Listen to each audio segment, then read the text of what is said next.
Python, and the meeting is being recorded. Yes, yes. And so we'll pass you over. Yesterday we went over a couple of materials, data frame and series, and went into web scraping. And so hopefully today we'll go through web scraping, and then we'll go to Matplotlib and see all the beautiful things that Python can do. So without wasting my time, we'll pass you over back to Dr. Musa. So Dr. Musa, it's your call now. Thanks. Right, good morning, everybody. Welcome back. So today we're gonna do some more web scraping.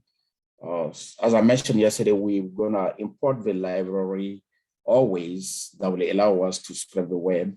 So the first thing I want to import is a request. So that's one of the many tools that can be used to scrape the web. And then I also want to import beautiful soup. So I will say from BS4, stand for beautiful soup. So we want to import beautiful soup is camel case. So S is capital, B is capital. So I want to say as BS. And I think that should be, if I need some more library, we're gonna import it later on. So yesterday we were trying to scrape Frederick Douglass picture, right? And I went to Wikipedia, and then get the link there. Once I get the link there, then I request the server that I want to access the content of this website. So we define a variable called URL. So is equal to the link that I just copied, right? This is a Frederick Douglass Wikipedia link. So I store that to URL variable. Now I'm going to request, so I will say my response variable is equal request that gets, right, this URL here, the content of this URL. Right. Once I get that, I want to make sure request. Okay. Import the request. Then I run this request. Okay. There is an S. So now we need to make sure that the request was successful. So you can check request that okay. And then the 200 mean you have a the green light to access the content. So you check that with static codes. Right. So if you got 404, that means you don't have access to it. Now 200, I mean, usually things on the Wikipedia are open to public, so we shouldn't be in trouble in this. So now we're gonna build a super object of this, because if you look at the contents, it doesn't look nice, but the soup object will make it a little bit nicer. So I would say soup is equal our BS, beautiful soup, that will be applying to this response now. And we are going to use the parser LXM. LX, so this is a string LXML parser, right?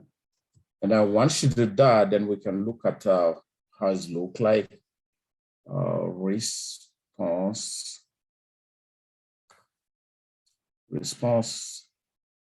Let me, I got response. So response.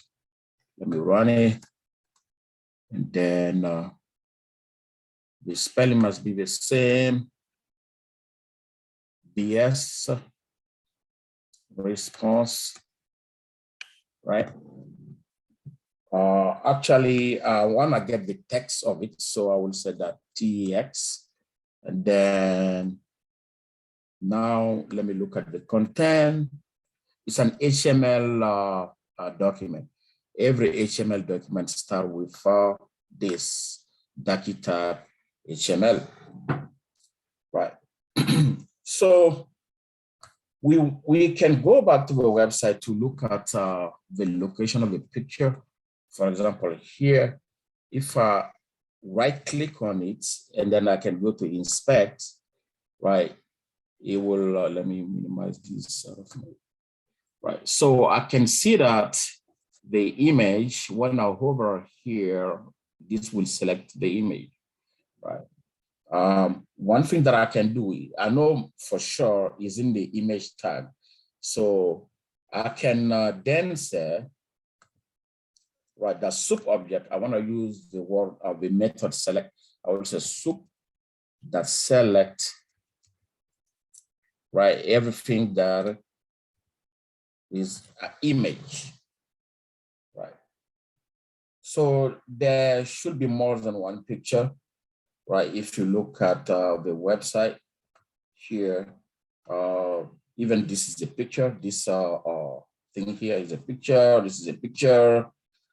So there will be a lot of picture here. That's why I would say this might be the hard way to do it, right? So I have a bunch of link, and then I will be looking for the one that have a Frederick Douglass picture in there. It's a list, so we can look at the size of that list, how many links we have there. So let me look at the size. So we got 40 of them, right?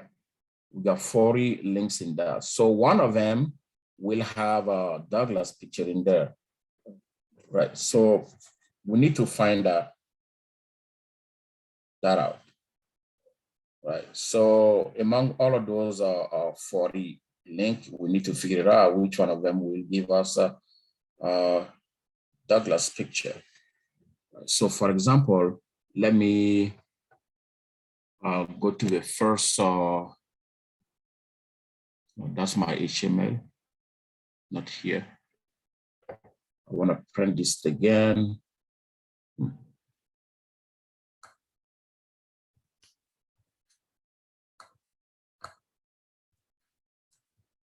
Right. So that should end, this picture should end with PNG or JPEG, right? So for example, I can check the first one here. If I copy this, and then I'm gonna paste it to my web browser. Let me know if you cannot see my web browser. Can you see dark screen? Yeah, you can. Okay, so you see, I got this image here, that locker, right? So that means that is not the correct link. So I will go back to it again. As you can see, this could be exhausting. So that's what we need to do other ways to do it. So let me look at the second one. Let's select this first. Okay, it should end with PNG also. So let me select these. Come back here again to my web browser. I'll paste this. Hopefully it's not the same link. Or it was the same link that I copied. Okay, so let me close this. Double check, make sure. Okay, it was the same link. So I'm gonna get another link now. As you can see, this is now the right way to do it. So I wanna get this, but it's one of the way method. I wanna get this JPEG here, copy the link, right? And then paste it here. Now, this is the right one, right? So I can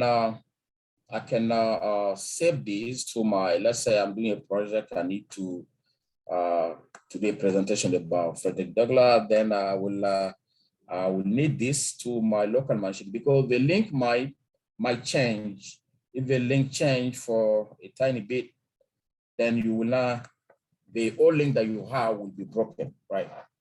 When you're trying to access the image through that old link, you will see that, you got a broken image, right? So one thing that I can do, I can save this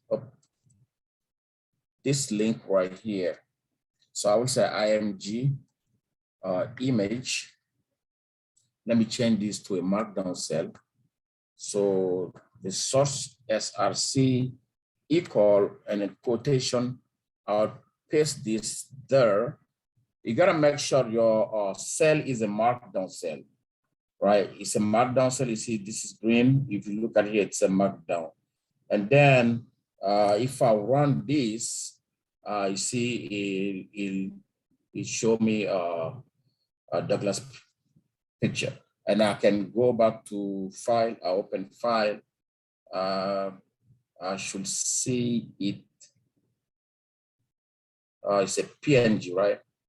I didn't save it here. Okay, so I didn't save it here. Let me close this.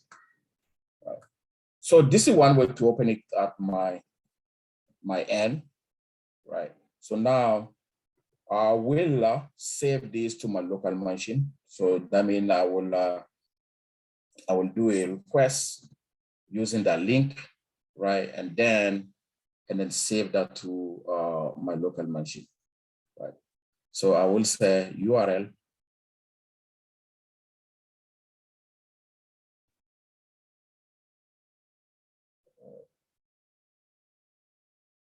So I will send my picture link.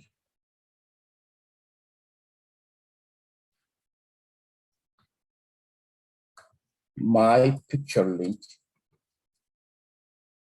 Also a pic link. So I will say that is equal to. So I will use a soup that find. When I find the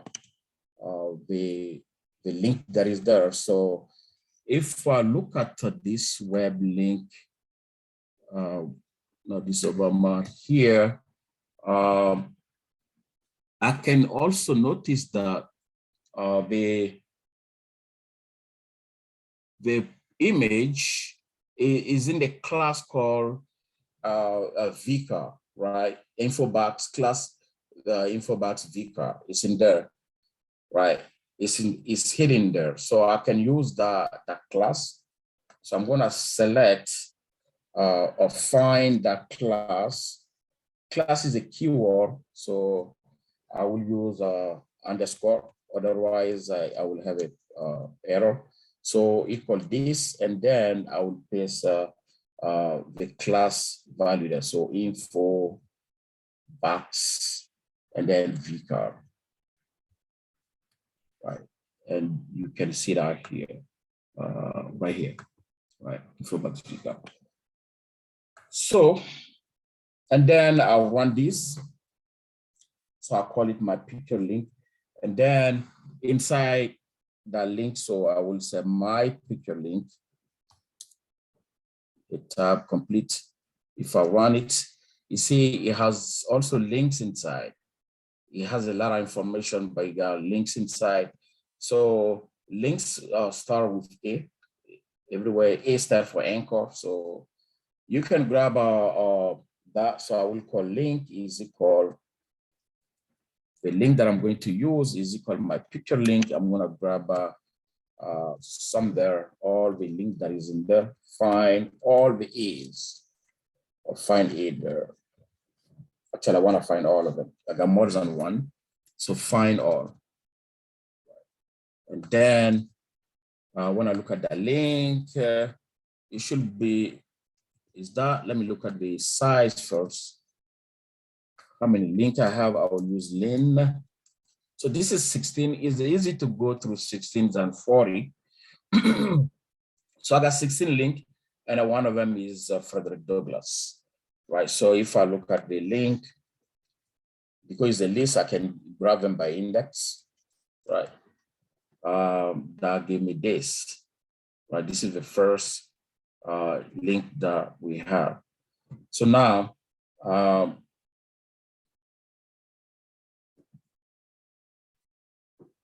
now I want to make a request, right, for the link that have a Frederick Douglass picture, and then I will look at the content. So I will say, so image link, or I will say picture link, or my link, because I have picture link there. I will say my link equal this. I want to make a request. is equal request. Then I will paste the link that have Douglas picture there. I think I have that link here to get his picture. I'm just gonna copy from there instead of look for it again. So I'm gonna make a request and then look at the content and then so on. So I'll paste it down here. It's a string, so I gotta put it there. So let me make sure it is. Make sure. So the link that we investigate that have a Douglas picture, that's the link that have it here. I'm going to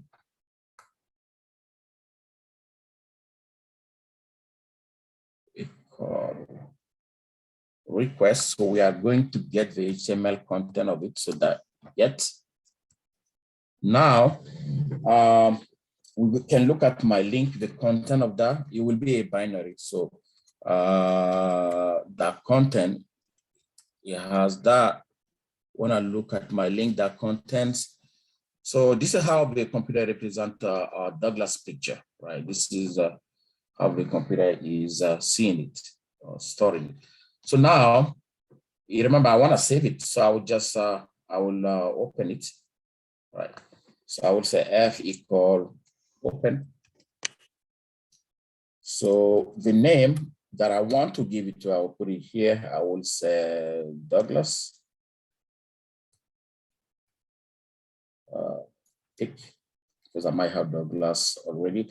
And then the terminal was JPEG. So I would say JPEG also, the same terminal. And then write in binary, right? WB stands for write W. So I open it, then I want to write f.write our contents. So our image link that content, this thing right here is an image. So image link, I think it was my link that content, right? And then that. So this is the size. Now we need to close it. I want to close it. Now, if I go to my file right now, I should see this image there. This is how I save it. So let me go to the file locations. So Douglas picture, Douglas pic right here.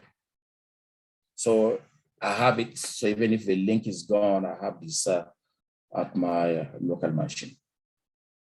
So that was the first thing we wanted to do at the end of yesterday's session. Right. So the next thing that I want to do is to get, let me see, Douglas.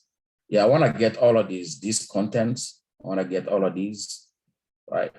So all these lists, I want to scrape it. So I will right click again, right? And then inspect it, right? Then I can hover over it, right? So it's in the class called talk title, right? So you can grab it with that class, you can grab it with, you gotta, hover it. So I guess this is the right one. This also have it, but it has extra, right? So we can grab these contents. So let me come here. I want to grab the content. So I will call the table content, table underscore content. So that will be equal to our soup object. Now, because this thing is a class, this is how you call class with a beautiful soup. So you put it that first, and then the class value, right? So top. So now, if I look at the table content, right? If I look at it, that's select, right? I want to select this. Right now, see, So we are getting close to it. We don't wanna save it like that. We don't want this, right? We can make it look better, right? So for example, if you take the first part of this and then you hit that text, let me grab it first. It's a list, by the way. You see it ends with a square bracket. It begins with a square bracket. So that's how lists look like, right? So it's a list, so I can grab the first one and then look at the text of that. So to grab the first one, I would just write what the name again, text content, table content. So let me copy these, table content here. Then I'll grab the first element in that list and I want to look at the text. So you type that text, right? So let's look at that. That look okay, but we don't want this /n/n1.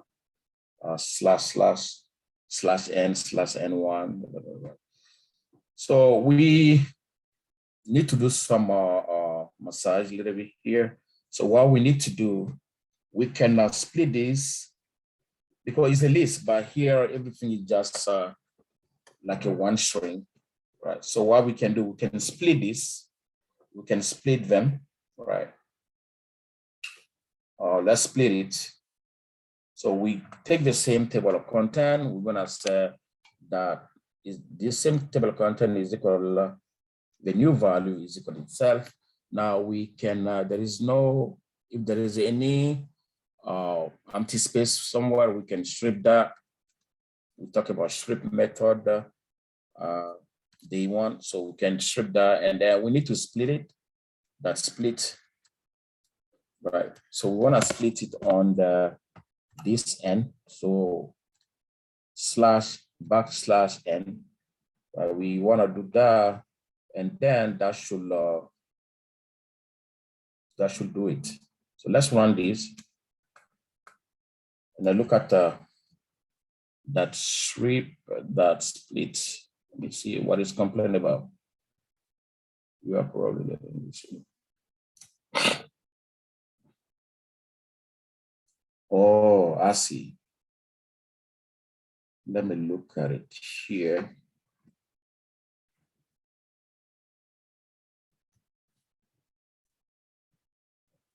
It's a list, so we can do list comprehension here to tackle this. So instead of trying to do on the whole list, right? We can do list comprehensions here. But let me double make sure. So table content, that strip, that splits. Okay, so let's do list comprehension. So list comprehension, we wanna do this operation. So we'll say char or add that strip.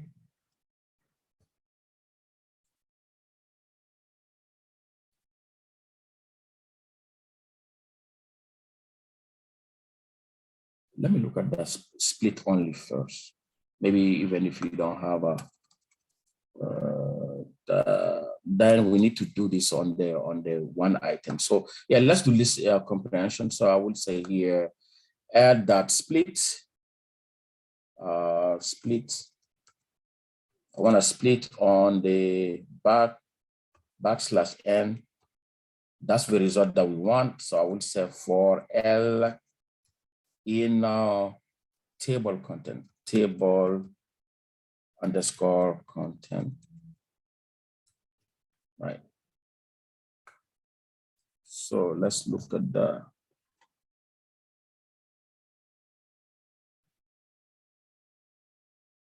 that split for L in the content.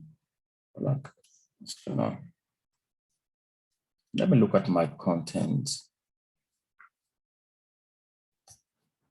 Okay, we got our contents is a list. So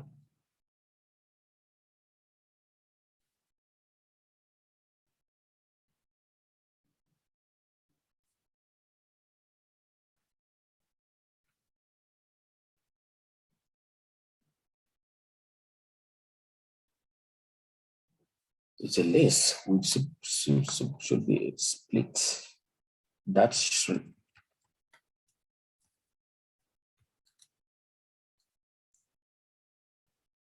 That split. Oh, that was that the problem? That split. Let me see. Okay.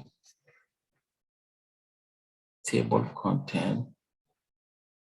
Okay, so Shear method. Let's see.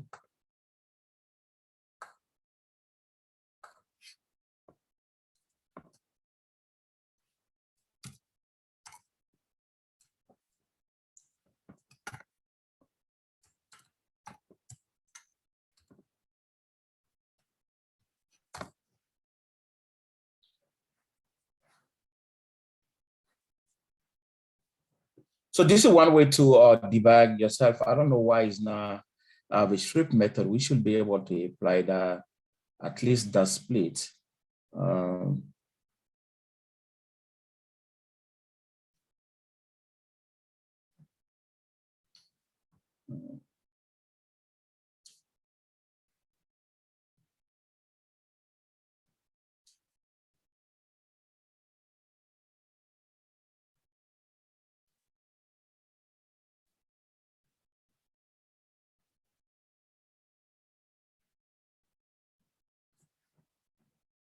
Okay.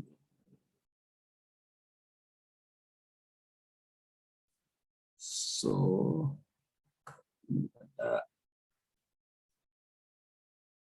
the text. Okay. Oh, okay. So we can do this. Strip equal that. That text strip equal that. Also, let me go back. We can do so split.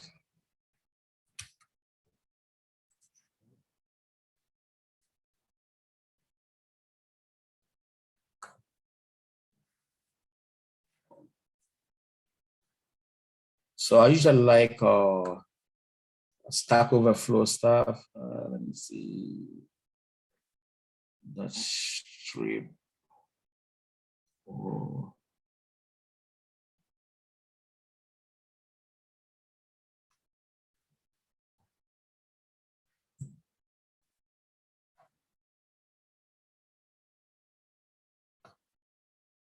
Okay.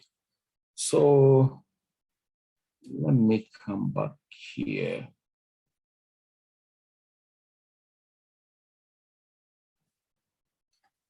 Yeah, let me see. Somebody got a message for me.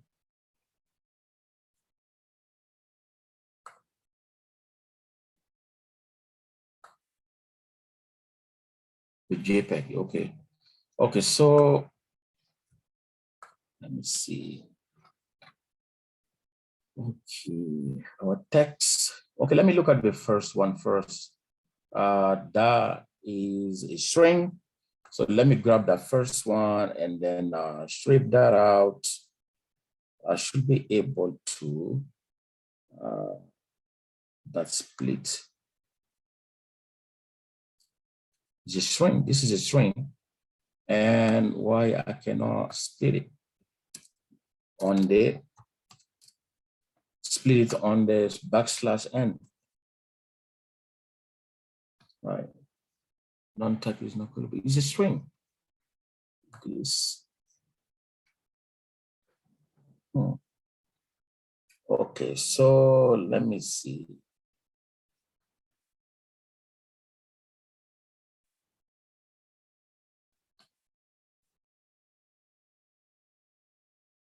The strip, that's split.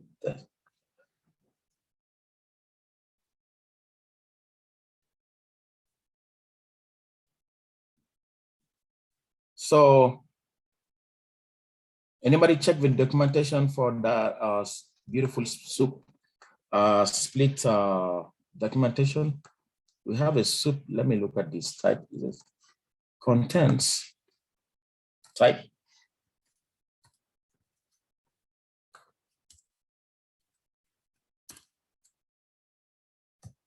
Oh, okay. All right. So, I know. Okay, it's a beautiful soup there. So, content, so we want to split it, the text. So let's do that. So, table content, that text. Let's look at that. Oh, let me grab this, that content. That's a string as well. So now we can split this, that split on the backslash. That's what we don't want. Okay. And okay, now that works. But we needed to, I was missing the text part, then it doesn't take it, right? We are getting the text inside, and then the text, it becomes a string, and then we need to split those strings by that, right? So it has the content life of a slave. So if you come back here, it's the same thing. Life of a slave, birth, right, up to documentation film, video. Okay, so, right, we have all of them, and the external link was the last one. So yesterday, yeah, I think yesterday we learned how to, this is a series, we learned how to build a series, we know how to transform a series, right? We know how to save it to our local machine. Let's say this is something that you want, so we can easily build the series and then save it. I think that might be even look better, but we will need the pandas as PDs, right? Now we can create a new data frame. I will say Douglas table. Okay, outside the table DF, we call PD.series, and then we're just gonna pass in our thing there, this one. The name is this. So let me store it to a variable. I'll just say dlist, Douglas list, equal that. So that's dlist is easy to type here. So dlist. So we want to build a series upon that. And then if you look at it, Douglas DF, right? This look better. So if you want, you can, let me show 10 of them. So the head, and then you put 10 here. Okay, so now you can save it. We learned that yesterday. You can do the same Douglas DF2. Anybody remember? If I want to save this as a CSV file, anybody remember that name, that code? So 2CSV, right? Underscore CSV, and then we give a name to, right? So Frederick, right? That's CSV, right? So that's it, and then it will be saved to your local machine. You scrape it, and then you save it to your machine. You can use it whenever you want. I think Frederick, I'll be looking for that CSV. Yes, right here. Right.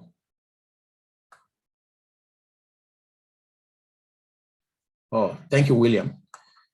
Okay, so we got the picture, we save it to our local machine, we get all the contents, table of content, and then we are able to save that to our local machine. But usually web scraping is more than just getting one thing, right? It's multiple page that you will be scraping, right? From even sometimes from different sources. So let's, the next thing that I want to do is to scrape multiple page. So let me grab a new notebook. I will call it scraping multiple pages. Right, so that again, we gotta import our library. So from BS4, import beautiful soup as BS, import request. Let me just import pandas in case I need to import pandas as PD. Okay. Request is S. Pandas is okay, I guess. Yeah. Okay. So now I want to scrape this. You can do this to any web page that have more than one page. So I'll just come here, copy this link, for instance. So what is my multiple scraping? So let me close Douglas now. We're done with that. Now I will create, I will call this one base URL. URL is equal to this. Right, so I paste this there. So now I am going to make a request, right? So I'll give a name that will allow me to remember, right, what I'm doing exactly, right? So I will call that request. I can call it array. RESP is equal to this, is equal to our request that get, and then our base URL will come here, base underscore URL that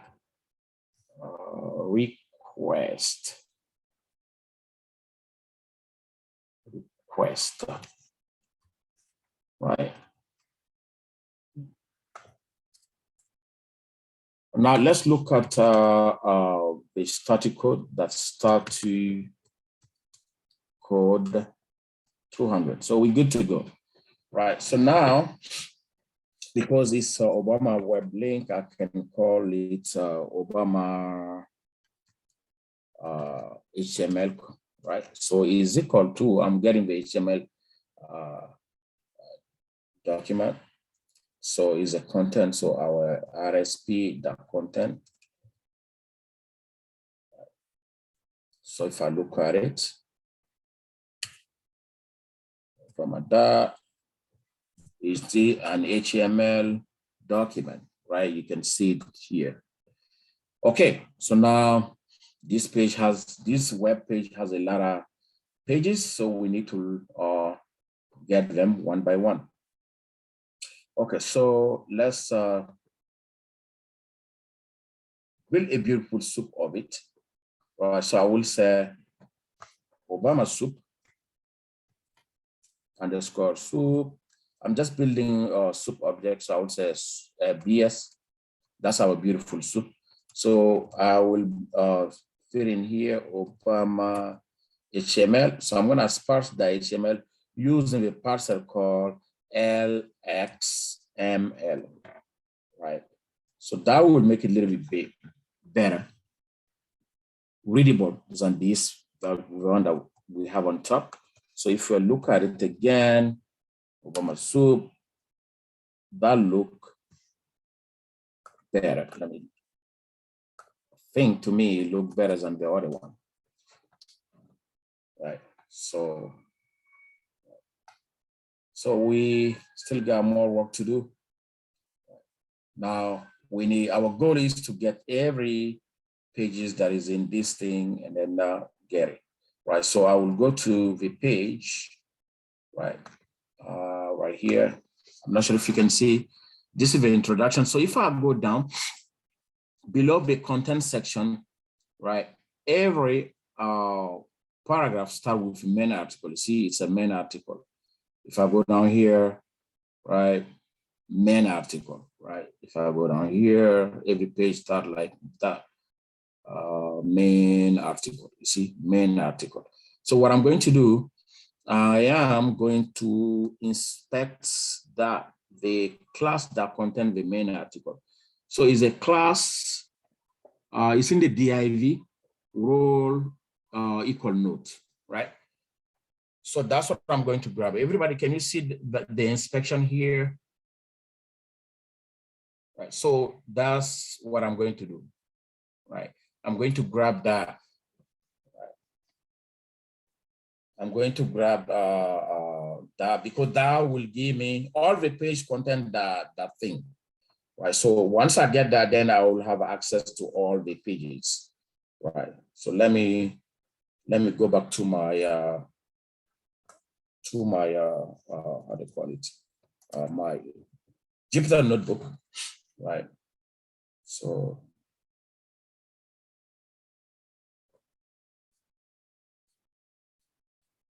we need to grab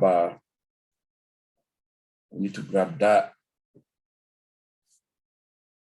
multiple page. So now I will use this with, I don't need to close after I use this method. So I will say with open.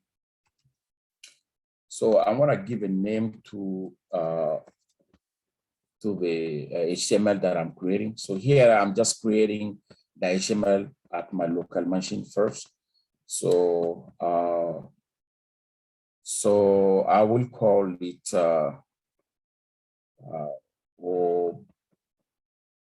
Obama _ wiki. Wikipedia _ Wikipedia. Okay, let me do this because I might have another one that HTML, right? So it's in binary, so write binary. So I open that as a file, right? I'm gonna write, so file that write, right? Now our content there. So Obama soup, the natural agave. Okay, Obama soup, Obama _ soup. So now there is a method called prettyfy in Beautiful Soup. So prettyfy, and then the prettyfy, right? So universal, it will take the parameter universal transformer format A. So now I don't need to close this file anymore. So I can run this. And then if I go back to my local machine, so open, I should say Obama wiki.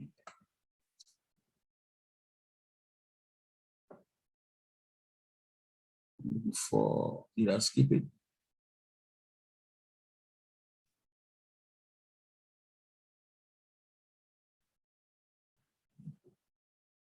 Oh.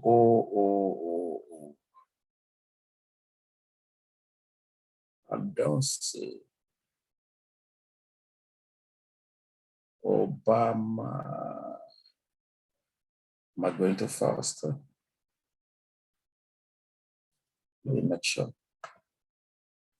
With open, WB, file that right, so prettyfy. Okay, let me close this and then open it again. Let me run this, no error. So this method is just saving the HTML document to your local machine, right? It doesn't do any pages. It doesn't grab any pages. So, right here. So if I click on it, it will open the page, right? It will open it. So now we have this at our local machine. It's good to have it. Now let me go back. Let me start this one. I don't want to have two of them running at the same time. Now I want to go back to the main thing, which is we want to grab multiple pages, right? We want to split multiple pages. So it is an archive, so I can call it, and it is in the div, right? So I can call that one div to remind myself that every main test is inside a div, right? It's inside a div. So div I can call it is equal to our Obama soup underscore soup. So that I want to find all the div that have a class role equal notes, right? So find all. So div, right? So the role notes is a dictionary. So the key is a role, and then the value is note. Right. So let me go back here one more time. This is what I'm grabbing, because I noticed that every div, every main text is inside a div. The role equal note is inside div role equal note. You go to any main page. Let me inspect another main page. You will see it will be the same thing. Inspect. Right. This is something that you need to make sure that, right, that div in fact include all your pages. Right. So it doesn't matter what I choose. Every main text. Come here again. In fact, let me close this first. I want to close this and then inspect this main page again. Then you will see it's in the note, div role equal note, right? Okay, so once we know where it is, then we grab it, and then we can look at it. Div, right? It's a bunch of things, right? It's a list that has a lot of stuff in there, right? Start with the div class. Okay. So now this div is where this is the object that contains all our pages. You know, every page is also inside a link. So the link, right, can be identified by A. A stands for the anchor. So let me go down. So we're gonna select all the link from that thing. So I will say this archive link is equal the div that we just found. So archive div, we're gonna get all the link in there, but we're gonna use list comprehension again. So we can say div that find A, right? So A will return the link, right, for div in our archive div, our div I want to make sure it's div archive. Yeah, div archive, right? So for every link in there, right, we are going to, for every element in there, every element in div archive, we're going to extract the link, right? So that will return all the link that we have. If I look at it, archive link, right, the list of link. Let me look at the size, how many link we have. So len, it's set 28, but if you look closely, you have a link inside link. So how do you do that? So you can you gotta be careful, because this is not all the link that we have. This is the external link only. The link that are inside, we are missing those, right? So we need to get those links, otherwise we will not be able to get all the pages, right? So we can do this by using a for loop, right? Because I have link inside link sometime, so I need to extract all of them. So once we get all of them, we will measure the dimension, how many links we have, to see that how many we're missing. So I will call that div link, div underscore link. So that will be equal, at the beginning, I will start with an empty list. Now I will go inside my Obama link. So I will say, let me make sure I have a variable called, so div, okay. So div that. So I will say Obama link, right, for in div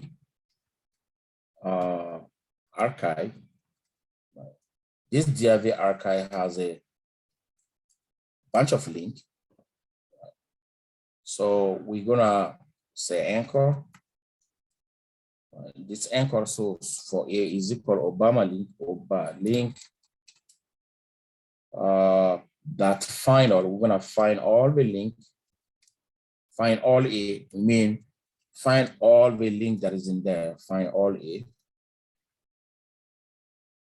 Right now, we wanna see that that's exactly what we did here. We find all the A. Now we wanna see if there are other A is inside, right?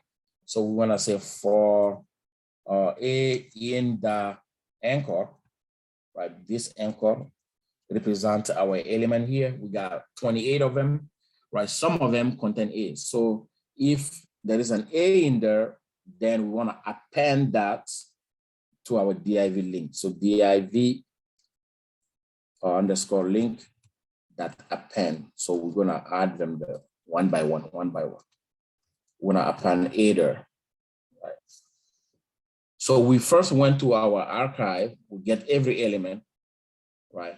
And then on every element, we find all the link. And then on every link, we find the link that are inside those links also. That's basically what we did, right? So now we can look at the length of our div link, div underscore link. If we look at the link, we see we are missing 10 of them, right? So we're missing 10 pages. Right now we got 38. So now we know that if we grab all the pages that contain those 38 links, we'll have all the 38 pages. So now we can now print out this this link. Let me do it and then select it because you have a link. It's a list of links. So there have a link, you look at it, it's a list of links. So now we're gonna script this, but if you look at it, every after every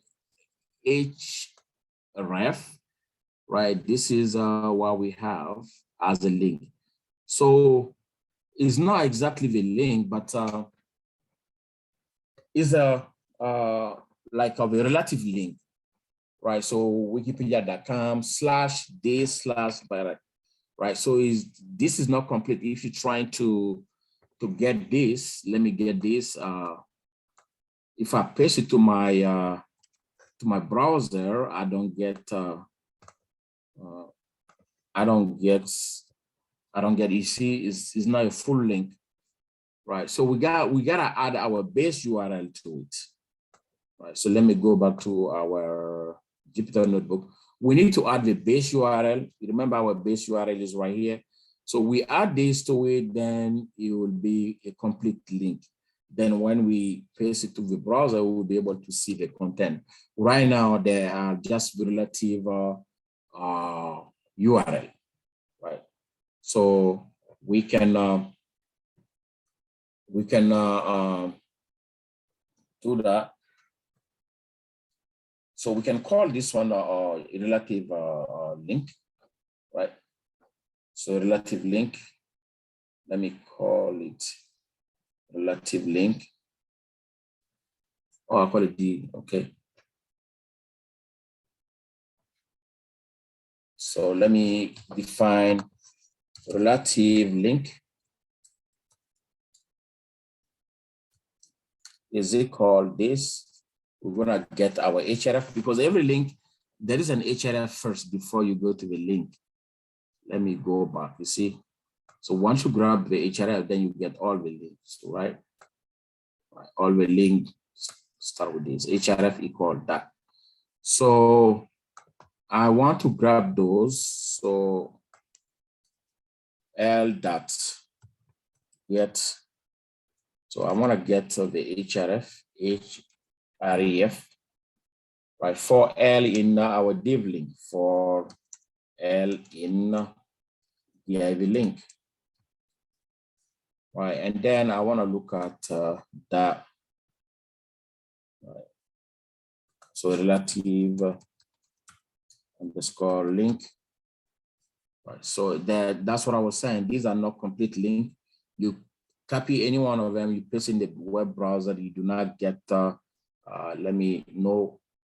quotation. So let me grab this part. You paste it to the web, you don't get the full part, you don't get any contents, right? So we need to add the base URL to it.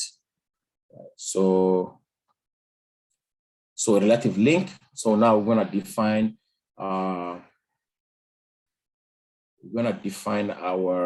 full URL.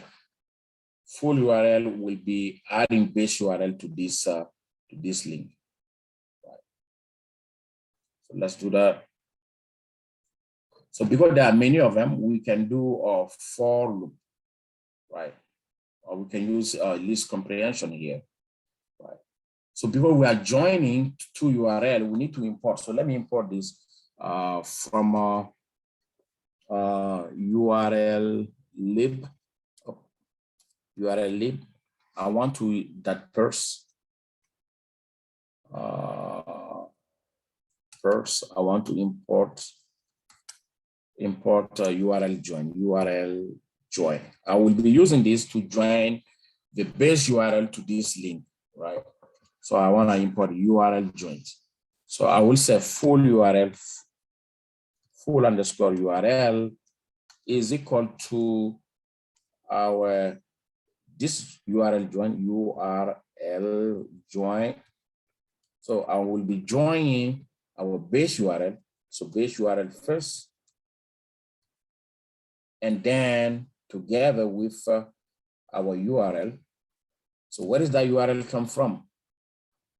Right, for URL in relative link that we just defined. So we go to each one of these, we grab these, and then we add it to our base URL. Right, this is our relative link. So now we have a full link, full URL. If you look at it, these are full. Every one of these, let me copy this and paste it to the web browser. You will see, give us a content.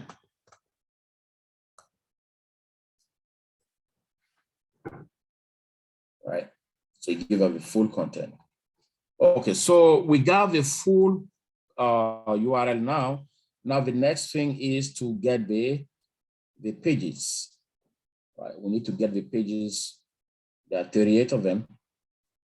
Right, so we can do the request. But see, we don't want to do requests manually from link 1 up to link 38. We don't want to do that, right? So we can do this by doing how do you call it? By doing for loop. We can do for loop, right? So let's do a for loop to go through all of these, right? So we're gonna go through all of those pages, and then we go through all of the link, get the content. We're gonna do requests.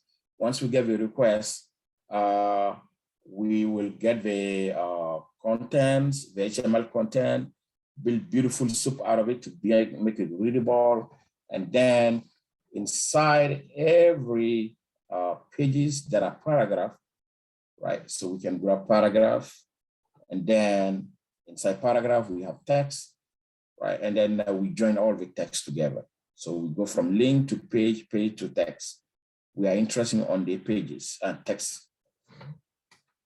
So we can do the. So let's start with an empty list, because all of those text will go into a list. So I will. I'm looking for the paragraph, so I can call it para is equal to this empty list. So I will say I'm going to start with a counter 0. This is equal to 0. So what I'm going to do, I also want to print the list of, I would say URL1, the link is this, URL2, the link is this, and so on. I want to do that also. In addition to the text that I'm getting, I also want to print the URL with numbers, URL 0, 1, 2, 3. Okay, so I'm going to do a for loop. So for URL in our full URL, right? So we're gonna request, so our div request, so div request, so div request or response is equal to request that gets, right? So we're gonna get the content of the URL. So this is the first step. You request first, right? Now you get a div URL. Now for every request, we want to print the URL that we just request, right? So we use print. So I can use a text format, string formation. So first, what I want to see as a URL number, right? So the URL number here, and then the URL number will be there, and then the other one will be the URL itself, right? So that format, lowercase, that format, and then you get I+1. So the first link will be 1, URL1 link is this, and then URL. So the first one, it will say URL1, and then this link would be there, right? URL1, HTTP, :/ this. That would be the first print. So now, in addition to printing this, we request our div response, we request it. Now we need to look at the content. We need to get the content. So we'll say div soup, div underscore HTML to get the HTML content. HTML is equal this div response, that content. Now we need to make a beautiful soup out of it, because the content will not be it's hard to read, right? So I will call that div soup is equal our beautiful soup. We call it already BS. So apply to our div HTML, right? So I want to parse this. What parameters should I fit in here? Right, I'm using beautiful soup to parse our HTML content. What parameters should come after these? Anybody?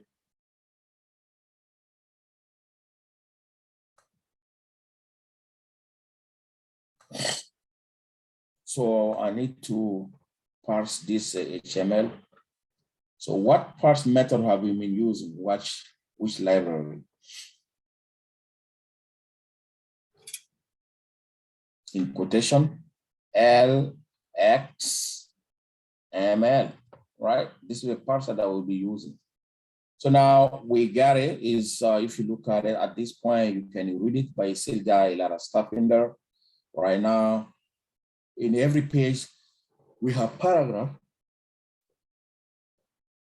So we can call down on archive paragraph is equal to div soup that we just construct, that we want to find all the paragraph, find all P,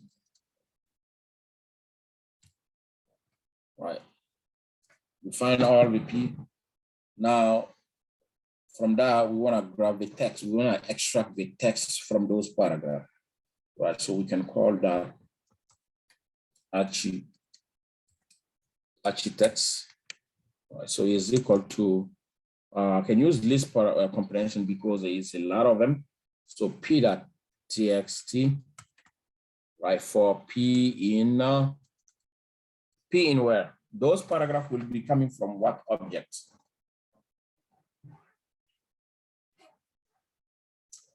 I'm grabbing the paragraph.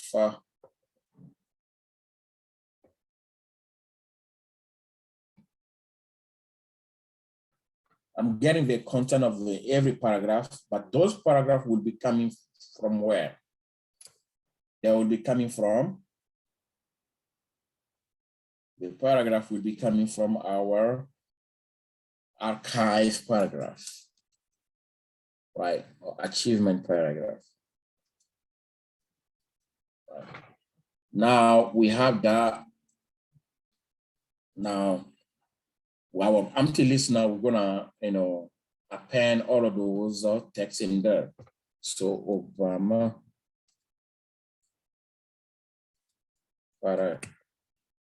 that append, we got all the text, now we're gonna append it. So append achieve text. Now we are going to increase. So we do that for every link. For link one, we make the request, we get the HTML content, we make it look better, we parse it, and then after we parse it, we look for all the paragraph, and then we find all the paragraph from that, and then on each paragraph, we are going to extract all the text. Once we get the text, we are going to add it to this list here. Right, once we're done with that, then we are going to the next one. So we need to increase I. So I, right, plus equal 1. This is the same thing as saying I equal I plus 1. Right. P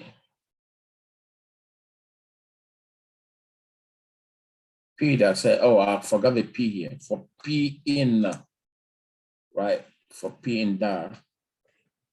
Okay, what else is missing here? Let me look at it. My that former URL cannot switch from automatic field numbering to. Let me look at this.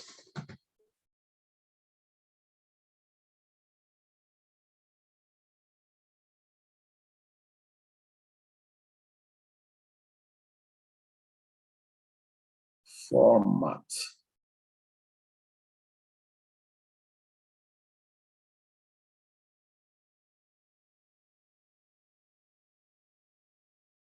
Okay, let me select this first to see if I can get the content.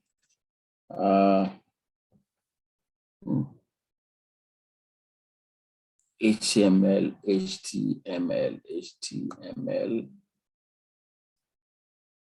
Let me look at the.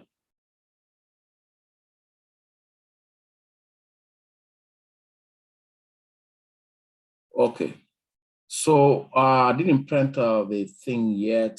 I'm gonna come back to that, but my goal is to get all the pages, right? So this list that we just construct, Obama para, is a list, so we can even look at the first one, the second one. So the first one, for example, if you look at that, right? Born in 1961, that was the 44th president, right? So look at the third one, right? Look at the 7th one. So it's getting, right?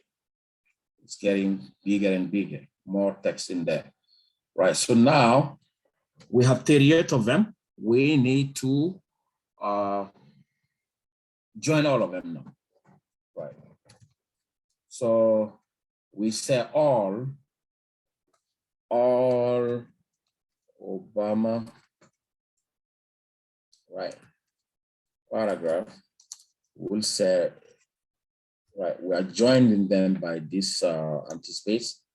So that join, we are joining the text, and those texts will be coming for text in.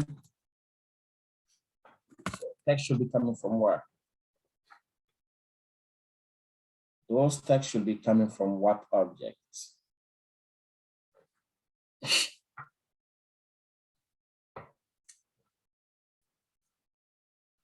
This come from this list, right? It comes from the list, Obama paragraph, right? So they will be coming from there. Right? So for text in Obama paragraph.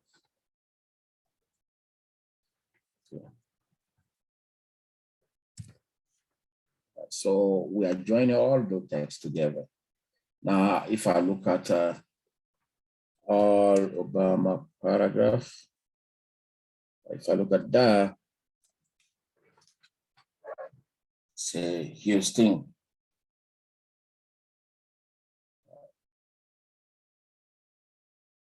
See, we got all the pages. Right, we got all, you just script all the pages here. Right, so this is better than manually copying and paste. And then if you want, you can do other stuff. You can transform it, save it. You can do whatever you want with it right now. But yeah, so this is how you scrape multiple pages. You gotta grab the link, and then for every link, you grab a page. For every page, you go to paragraph. For every paragraph, you extract the text in there. Right. Okay, so we can take 15-minute break and then come back at 12:30. We're gonna start our data visualizations. Again, this is just one part of our web scraping. There is other ways you use the API to scrape. There are other tools also. This is one of them. Okay.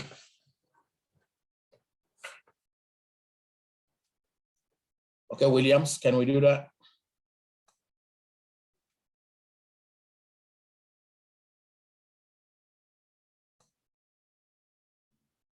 Williams, can you hear me?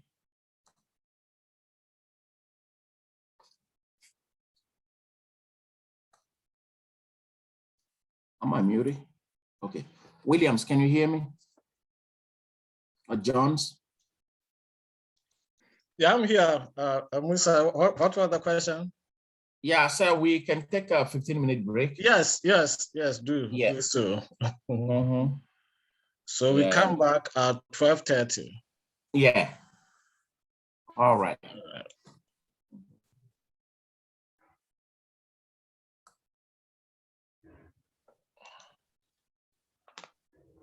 Yes, Dr. Musa. Sorry, my icon was hidden, so I tried to bring it back. So okay. and I had my mic off. So yeah, so sorry. I see. Yeah, no so problem. 12:30. Yeah, 12:30. Yeah. Okay.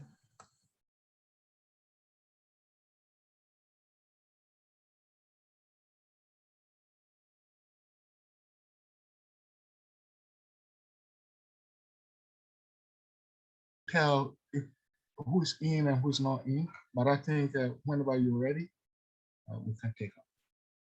Okay. All right. So data visualizations. There are two main library, in Python that we use to visualize and interpret our results. So one of the main one is matplotlib. So we use matplotlib and Seaborn. So today we're gonna do visualization with both of them. So I need to import the necessary library. So I'm gonna import Seaborn of SNS, and from matplotlib, matplotlib.pyplot import. Actually, I want to import this matplotlib the pyplot as PLT. For these as PLT. I also want to import NumPy.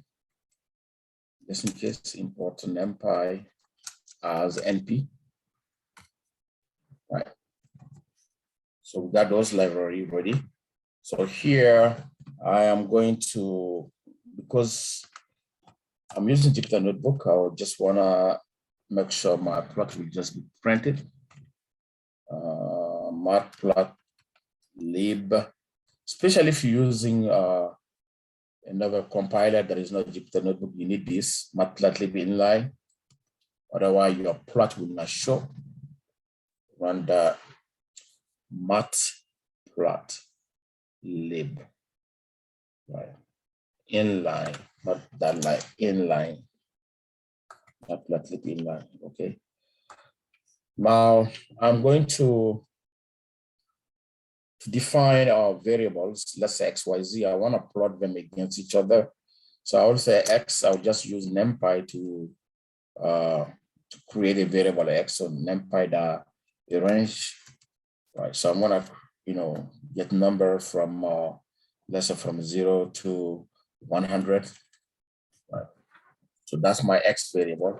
If you want to look at what X look like, this is what X look like, an array. Right, so I'm gonna define Y to be equal to X squared. Y equal X squared. So this is how you define square. And then you look at Y, it's exactly X squared, right? Okay. So now, oh, I said cube, no, square. That's why I don't see 4 anywhere. Yeah, this is square. 1, 4, 9, 16. Okay, so I can define another variable Z. I want to define Z to be root X, right? Or 2X. So X times 2, for example. So now I got this variable. I can easily plot them. This is the very basic plot that you will do in Matplotlib. So I'll just call my PLT, right? That's a plot object that we define. So I will just say like this, our figure, right? That PLT figure equal PLT dot figure. So this is an object in Matplotlib figure. This is an object, right? And then I'm going to I can just say PLT.plot. I can just directly plot X and Y, right? I can do that. But let me just combine all of them here. So I'm going to define an ax, right? So just a converse. So I would say ax is equal to the figure that I just defined, right? So fig dot add axis. So I need to, if I do tab, it should show me some options. Add axis is one of them. See, this is a lot of option, but I want to say that add axis, right? So that add axis function will take a list. So in the list, let's say your figure will be in the square. So the first number is how much space you want from the left side. The second number is how much space you want from below, right? And then it's a left, bottom, and a width and length. So the third number will be width. The fourth number would be the length. So I don't want any space on the left. I don't want any space at the bottom. I want the width to be 1, the length to be 1. Right, so this will be a full, my figure will be in the full square, right? So I wanna, the ax object that I just defined, I will say that plot X and Y, for example, X, comma, Y, right? So I can plot these, right? And then one thing that we can do is to give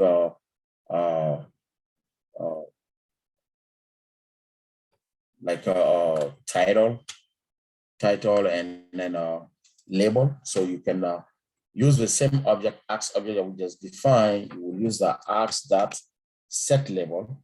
Right. So if you want to do x label, so you will say set x label underscore x label.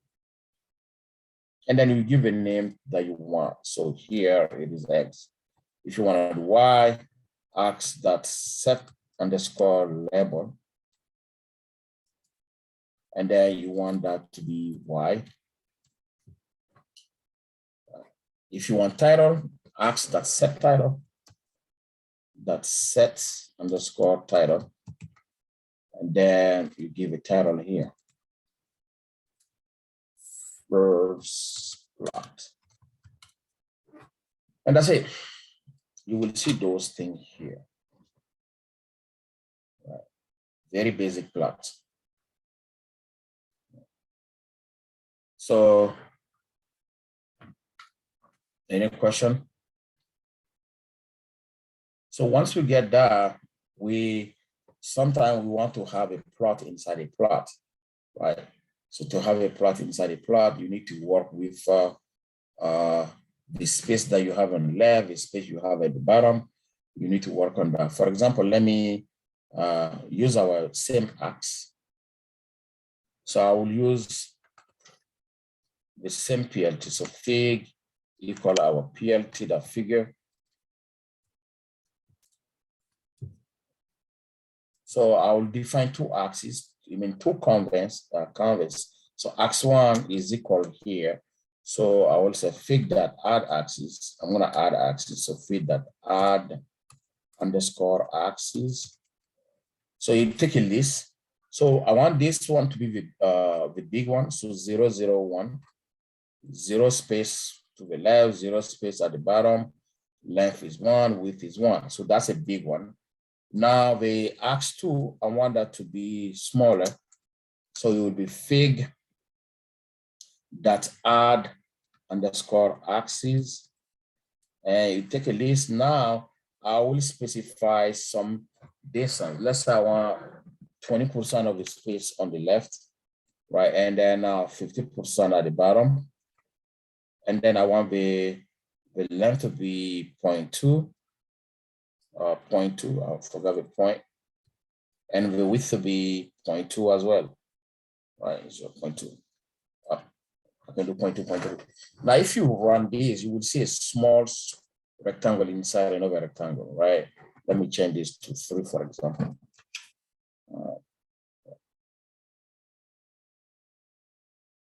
That add axis, did I skip it?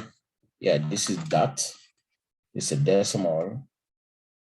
Decimal. Okay. Yeah, so this is what you have. So I can move this inner box by changing this number, right? So I can change this to 5, become like that. So that's the length. I can change it back to 4. I can change this to 2, right? You have this. Right, so this is when you want to have a plot inside a plot. So for example, we can plot our X, Y, Z on using this this thing here. So I will use, I want to plot X1.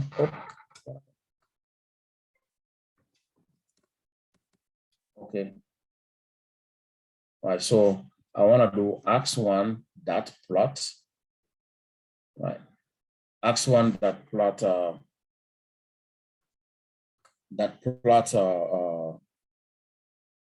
let me move these out of my way.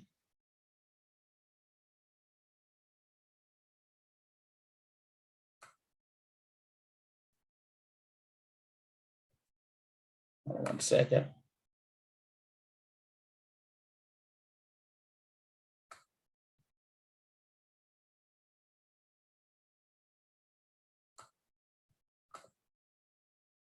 Okay.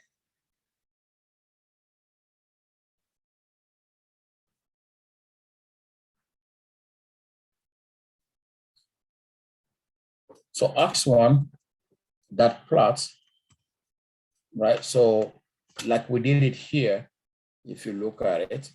So we want to do X1 that plot X and Y, right? And then X2 that plot X and Z. So X1 that plot X comma Y. And then X2 that plot let's say X comma Z. Right, so we plot these, make sure this X is not capital.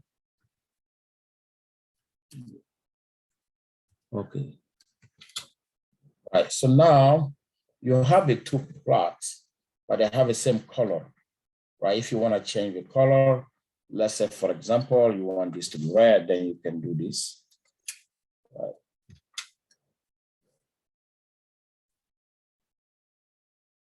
So that's one thing that you can do. So if I want to add a title, label to this, what should I do? I want to add label.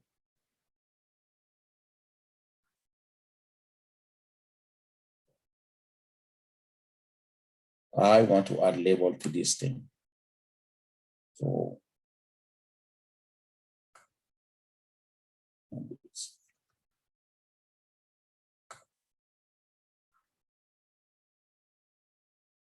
I want to add label. So what's the code for that?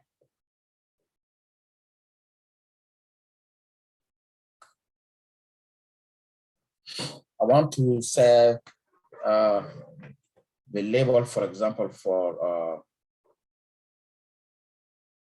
the this thing. I want to set a label. Move this out of my way again.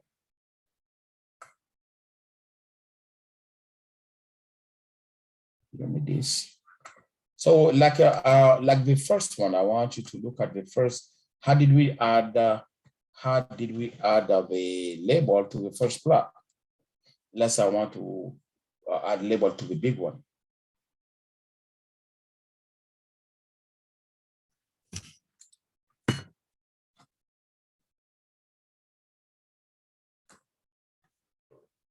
Right. How do you add it?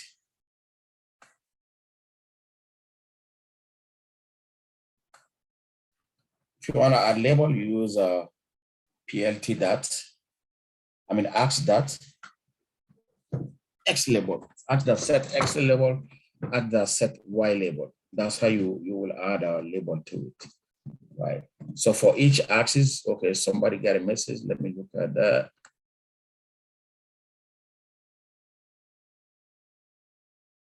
Yeah, PLT. Oh, you use PLT. Here I build an ax object. So I'm using like an object-oriented method here, right? This is the functional method, right? So I have that object already. So I'm using the attribute of the object, right? So I have X1 and X2. So for X1, if I want to add a label there, I will say X1 that set, X1 that set underscore X label here. And then I will say here X, let me do that, capital X. And then the same thing, X1 dot set underscore Y label. And then this will be the Y. So the big picture will have label, but the small picture will not have label. Import MATLAB label as PLT. Yes. Yeah, you can do this plot in two ways, object-oriented method and then the functional method, right?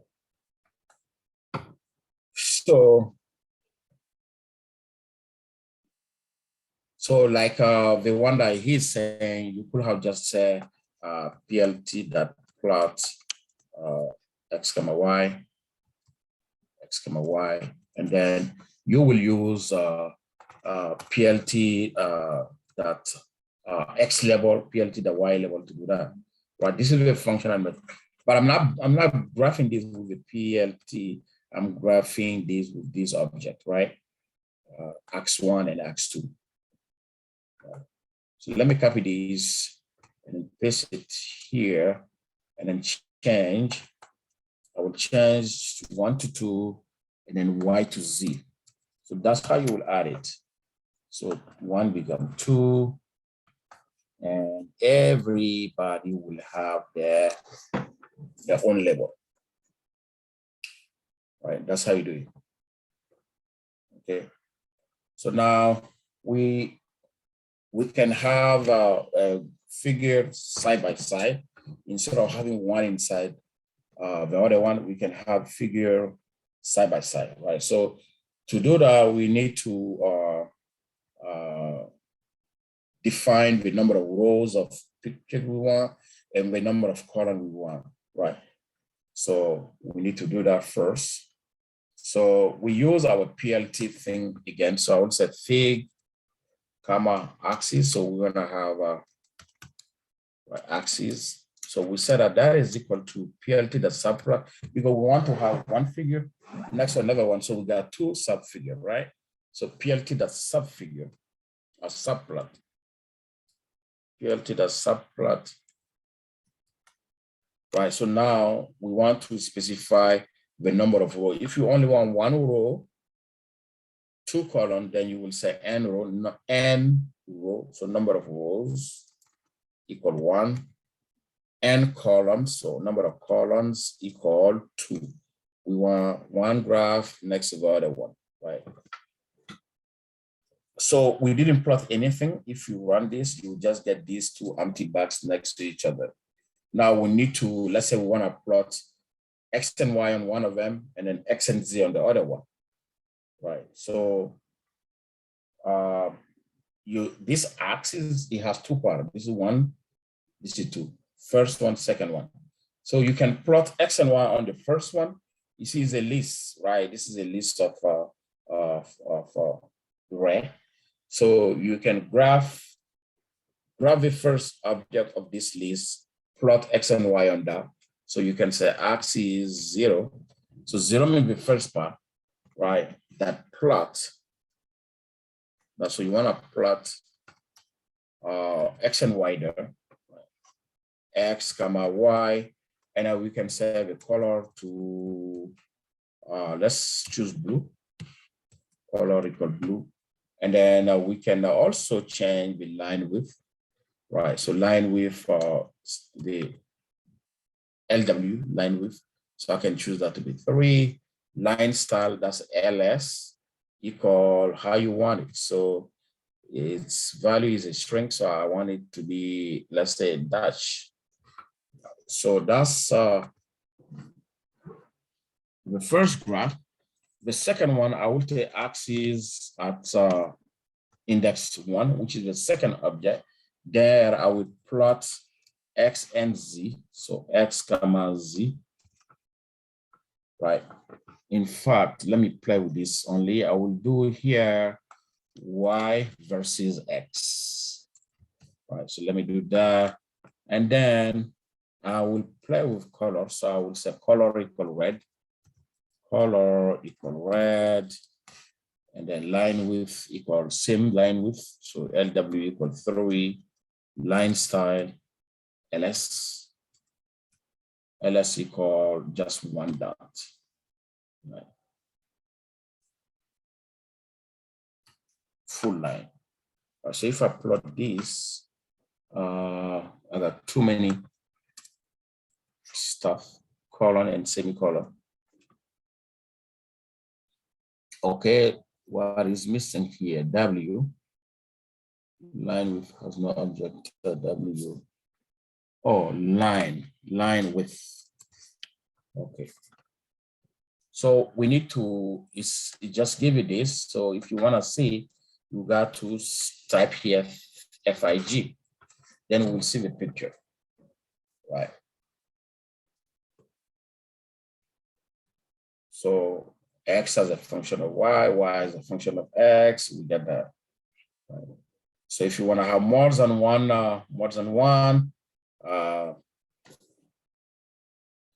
if you want to have more than one, then this is how you do that. You would play with this number here. Right. Let me copy this number. Yeah, you will play it. If you want 2 rows, sometimes you got 2 rows, 3 columns. You want to have this picture. That's it. So you play with this. It depends how many figure you want to do. Right? You want 3 rows, 3 columns. Then this is where you would choose that.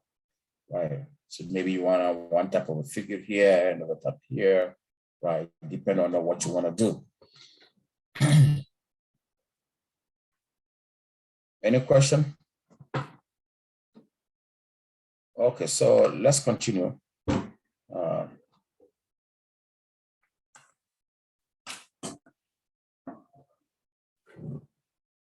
So let's continue with plots. So I use Matplotlib to do this plot. You can manually build any other function that you want, square root function, sine functions, right? But if you want to use a sine function, you need to use a NumPy, of course, right? So let's grab the famous data sets from our Seaborn. We already import Seaborn.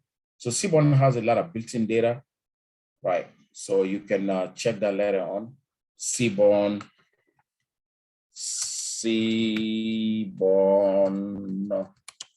built-in data. So that it has a lot of data in there.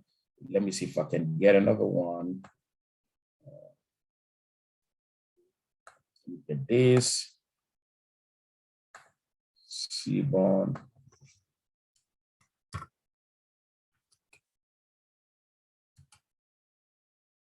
Seaborn data set. Okay, so you have a lot of them. Let me share this with you. Seaborn data set. Right, so you got data set about brain network, car crash, diamond, about a flight. You have data set about IDCs. I'm gonna use the one that said tips. Yeah, I wanna use this. Right, so if you want, let me put this in the chat if you want it. Come here. So you can access this data set. So this is the one that I want to use. I don't need to download it because I have Seaborn. I can just load it from there. So let me stop this and then share the other one with you. My Jupyter notebook.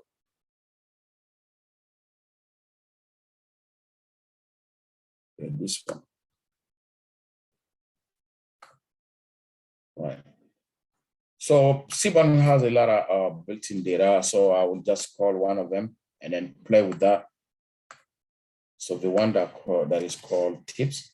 So for me to load that as a data frame, I'll just define a variable called, let's call it data frame for tips. So is equal, I call Seaborn because it's in there, that load underscore data set, right? And then you give the name of the one that you are, because there are many of them. So this is tips, not RSS, tips. Right. I want to get the tips. Right. If you want to look at it, right. So tips. This is, sorry, that head. This is what the data set look like. Right. So I have this. Like yesterday, we could do this. Data should be clean. You can check for the head, the missing data, right? You can do all kind of stuff here, right? So you can df that is a name, right? That sum, let's look at that. There shouldn't be a missing stuff here. Oh, it's not df, it's df underscore tip. So, right, so it's clean, no missing data. So you can also look at the describe method, right, to get the min max, 75th percentile, standard deviation, the count, and all that. All right, but we want to do some plotting here. So one of the things that I want to do is a distribution plot. So I want to see how the total bill. You see, if you look at this data frame, it has a column called data total bill. So I want to see the distribution of that total bill, right? So using Seaborn, you just call Seaborn SNS the distribution plot, so DIST plot, and then you gotta specify which column you want to plot.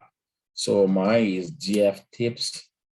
I want to grab the total bill only. So DF tips, and I will grab here total bill. Right. And then that can do that. As you can see, yeah, it is a plot, but it's not that good. So there is a thing called a method called his keyword. So you can, what you can do, you can play with the edge color. You can also play with the line width, right? So I want to do that here so that this edge become more visible, right? So I will add that option here. So his the keyword KWS quartz.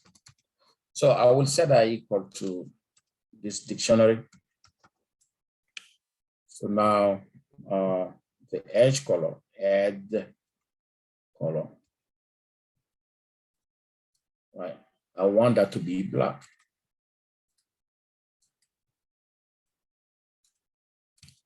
So I want the edge color to be black, and then I can also change the line width. Right, so line width equal to, for example, because I really want to see a separation of this rectangle, right? So once I do that, you see it become more visible, right? So if I don't want this kernel density estimator graph there, if I don't want that, then I have to say KDE kernel density estimator equal false. So let me copy this, leave this there, and come here. I just set KDE equal false. KDE equal false. So we don't have that anymore. Why it's gone? Now, this is a distribution plot of our thing. So bills that are between 20 and 10 are the more frequent. Anyway, so here the objective was to play with the edge color and to get, how do you get rid of this kernel density graph. So we got that away. We can also do joint plots. We want to see if there is how the tips is linked to the total bill, for example. So we can jointly plot to see if there is any linear correlation. See that? So SNS.joint. So joint plot. So the joint plots, I want x-axis to be the total bill, and the y-axis to be total underscore bill. And the y-axis to be the tips. Y equal tips. So once I do that, Seaborn doesn't know where x and y. right? So I have to specify where those X and Y are coming from, right? So I will say they are coming from our DF tips, right? So the data equal DF underscore tips, right? So I can also specify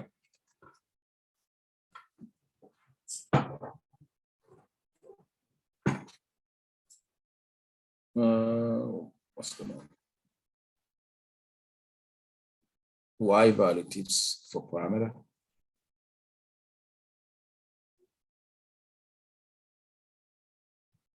So let me look at my DF.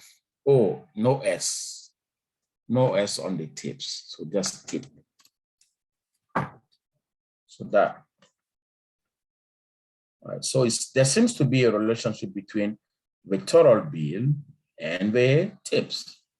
The bill goes up, the tips also goes up. Right? There are some outliers, of course. This bill amount is this one is very low bill, but the tips is good, right? Tips is that. Okay, anyway, so that's joint plot. I think I will come back to some of these plot later on. So now I can play with this joint plot, right? The joint plot inside is a scatter plot. So I can change this scatter plot to hex plot, for example. So it means every dot will become a hexagon, 6 sides. So to do that, you need to change, fit in the KDE parameter. So I would say kind parameter. So I would say kind equal hex. Kind equal hex, that will make every point inside here hexagon. Okay, so now we have a hexagon inside. What if you want the regression rect plot inside? You want to see the line that go through there. So you change hex to K, change hex, kind, instead of hexagon, we want to change it to reg.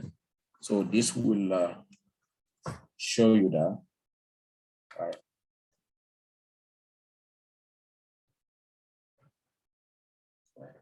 So you can do a lot of stuff inside here, but I will encourage you to check the documentation also, Seaborn plot. There is no way that we can cover everything about Seaborn plot. Seaborn plot or Seaborn documentation. There's so many of them.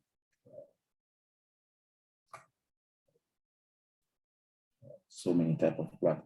So I believe every plot that you plug in, they have a code for it also. So you can try and modify it to your own. Right. I don't know if you need that link. Okay. So we did what plot we did do? We did a joint plot, we did distribution plot. So there is a plot called pair plot. Right. I don't advise you to use pair plot if you have a heavy data. Your data is too big, your computer might crash because it will, go 2 by 2 to if your data has a 10 feature, it will plot every feature by the remaining 10 of them, right? So if you think about it, so the first feature, the second one, the third one, the fourth one, and then the second feature would be also be plotting with everybody else. So if your data is huge, think about it, how long it's going to take the computer to go through all of them. So I don't advise this at all. So pair plot, only if your data is not that big, do this. Pair plot. Right. So I'll fill in my tips DF, DF tips. Right. The whole thing. So again, I could just leave it like that by default, like this. But I can play with hue parameter, right? So I can hue will differentiate them. I can also play with color. So there are so many color options that you can do. So let's say this is the tips. I want to differentiate them. You got female customer and then male customer. So I want to differentiate them by sex. So I'll say hue equals sex. I think it was lowercase x s df. Yeah, lowercase s. Okay, so I'll do that. You see the difference? So the orange one are female, the blue are male, which is good. So if you don't want the color, you can play with palettes, right? You can play with that palette. Palette equal, that's the cool one, for example. Cool one, that's one of the. So if you don't like that, you got SAT, you got deep, you got so many options to do it. So again, you can look at the cool worm. Isn't it Viridis one of them? Viridis, there are so many of them. Yeah, Viridis is one of them. SAT also is one of them. So you can play with seaborn color. You can check that. Okay, or seaborn palette.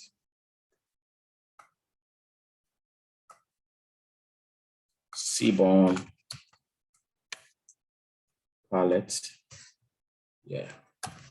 So they have a list color choice, right? You can choose from. Right. So many. You cannot exhaust it. Okay, so now that's what the per plot look like. Now there is another plot called regs plot, like or rag plot. So that's if I write it, you will see. So RUG, rag or rag plot. So now you will do on your data frame, but you have to specify which column. So in this case, I would just want to see the total tips. So our DF tips, that will our total bill. Right. So that's how that rags plot look like. So the rags plot, we can play with these also. But I don't remember use this for my presentation, but it's something good to know. So now we can also do box plots, right? So the total bill for female, the total bill for male, right? So SNS that bar plot. So you want to differentiate when the x-axis will be sex, and the y-axis will be the total bill. Total bill underscore bill. Underscore bill, yeah. So it's coming from our total DF. I mean DF tips. DF tips. Right. So that is equal to our data. So data equal that. X and Y are coming from total DF. So it's a bar plot for that.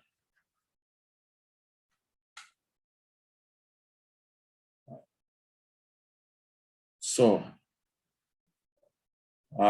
we can play with these also. If you don't like the color, you can play with it. But now let's do count plot, right? When we do count plots, we'll be able to know, right, why this total bill for male is bigger than the total bill for female, right? So SNS that can plot like the wall, right? SNS that count plot, we are counting the number of customer, and then right, the x-axis is sex. So how many male, how many female, coming from the data called our tips DF, or DF tips. So more male were coming to the restaurant than female. That's why the total bill is also bigger, right? Even if you look at the tips, right? You look at the tips, you will see that there will be more tips for male than female because there were more men that were coming to the restaurant than, let me put tips here. Right? Just because the tips, you see, for male is a little bit more than female. But if you look at here, more men were coming to the restaurant compared to female. So you can say that female were more generous compared to male. Right? These tiny were coming to the restaurant. Look at the tips. Right?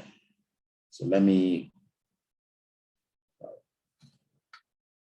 So one plot is not enough sometimes to draw your conclusion. Right. Okay, so now I want to look at the box plots, but I want to, according to the day, I want to look at what days we have more revenue. Right. What day have the maximum total bill, mean maximum revenue for the restaurant, right? So that means the x-axis will be a day, and then the y-axis will be total bill. Right. So SNS, that's a box plot. So that box plot and x equal day, y equal total bill. Total underscore bill. Total underscore bill. Right, and then the data is coming from our tips on DF underscore tip. And look at this. So it looks like a Sunday, some reason they got more revenue on Sundays. Right. I don't know if you're familiar with box plot. So these are the mean in the middle here. This is the 25th percentile, 5th, 75th percentile. These are called the outlier, right? Outlier, right? By looking at these, even the mean for Sundays is bigger than any other one, right? So Sunday is the day that have the highest total bill. So now you can change the orientation of your box plot if you don't like this. It has an option called orient. So let me copy this. By the way, we can also change the color, right? So if you want to change the color, you can pick a palette. We use a cool one last time. Let's use rainbow this time. So rainbow. So that's one option. So that will change the color. And if we don't like the orientation, we can use the orient, right? Comma. So orient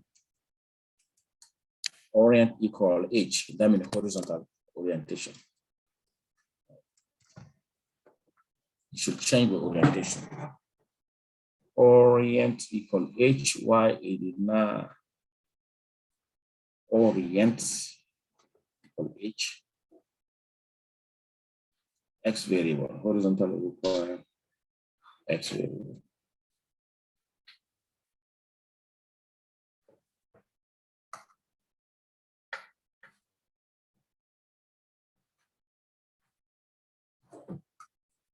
orient equal H. Okay, data equal that. What I will do. Okay, I think he's complaining about that. So what I will do, I'll just set this data equal this.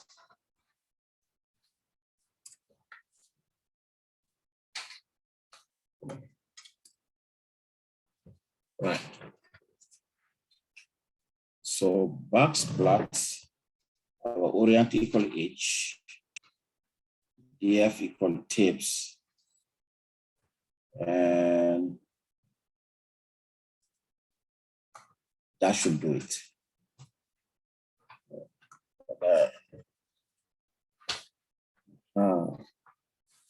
So what it did, it plots every feature of the thing with tips, every numerical values, right? This is numerical value, this is numerical value, this is numerical value. But the sex, let me do df that tips here. I mean df underscore tip, the head. So these are categorical value, so you cannot graph those like with the orient method and then dinner time, stuff like that. So you can, there is a lot of stuff that you can do with box plot. Right, so change the orientation. So now we plot box plot. Let me go back. Days of a week, and x-axis was days of a week. Let me copy that. And then the y-axis was total bill. Now we want to, this, you see, every days we have a combination of male and female. So we can split those also by sex, right? So we can use the hue method right here. So if I want to split these, right, I will have for each day, I want to have two boxes, one for female, one for male, for every day. That's what I want to get. One for female, one for male. What parameter should I fill in here? What parameter did I use to differentiate? Did I use hue before? Yeah, I used it here, right? So we use the hue parameter here. So hue equals sex. So instead of having 4 boxes, we will have 8 of them now. 8 boxes. Oh. Comma here. Hue equal that. And if you don't want the color, you can change it. So you can also differentiate them by smoker, right? So you got consumer that smoke, consumer who don't smoke. You can also investigate the total bill per customer per smoker. You want to know how often smokers tips, how often non-smoker tips, compare them. So if you want, what's the thing it called smoker? Okay, smoker. So you change the hue to that, you have it, right? Okay. So the next plot that I want to introduce is called Violin Plot, right? So Violin Plot is like, I will say you have 2 plots. So Violin Plot, you have a box plot inside it. I always consider that as 2 plots. Let me graph one of them, you will see. So let's say SNS that Violin Plot. Then I will set my x-axis equal day and my y-axis equal total bill. Instead of always writing this, you can just say your df. If you don't want to do this, df apply at So df underscore tips of X, and then df underscore tips of Y. So you don't have to say data equal df. Right, so here our X is day, and then our Y is total bill. Total underscore bill. And then here, this is the number of day. I mean, the day of the week. Let me look at it. Day. Yeah, so that's that. So you plug that in, and then color, you can specify the color. But you see, this inside here is a box plot, right? So I want to increase the size. So plt.figure, there is a parameter called fixed size. So set fixed size to a tuple. So let's say 12 by 8. That makes our graph bigger, right? So you see there are box plot inside this violin plot. So now these violin plots, again, every day we have a male and female, but they are combined as one, right? So what I'm going to do, I'm going to use a hue parameter again to split this by sex, right? So same plot, but I'm going to separate them. Let me copy these. I just want to add the hue parameter. So I want to add hue parameter here.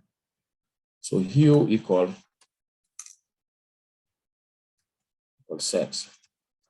You can set hue equal smoker also.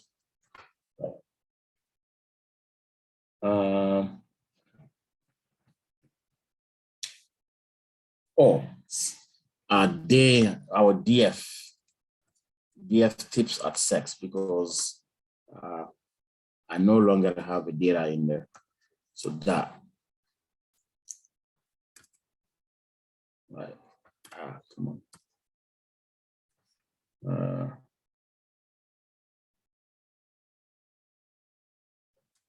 DF tips, then no quotation there, right? So this is how you separate them. So for every day, this is male, female, male, female. So you can see the legend here inside, male, female, right? So instead of having separated like that, you can have one violin plot on the left that represents for male, another violin plot on the right that represents for female, right? So we can do that. So we do that. Let me copy this. I'm going to transform the same thing here. I am going to change. So I'm going to change the hue. No, hue equal that, but I'm going to add a separate. I will say split equal true. So split equal true. Split equal true. I can change the color also. Palette. Right. Let me run this first. Let me change it to palette. Equal. We didn't use SET1. We didn't use that. Let's use that and see. Right. So the left side are for female, the right side are for female.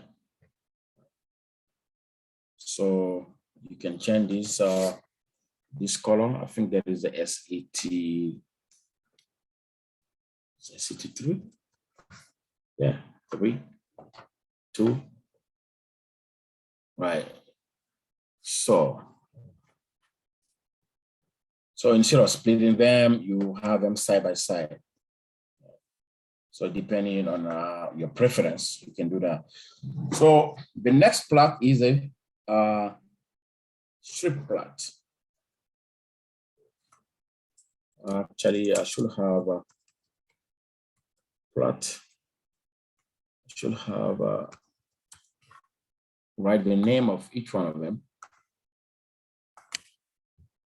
So this is Violin Plot. Let me come back here. I want to say Violin Plot for everyone.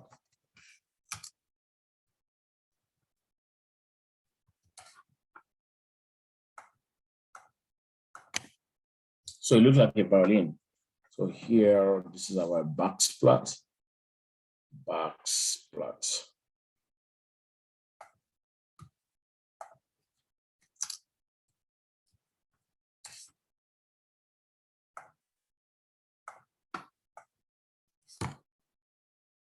Right. Count plot.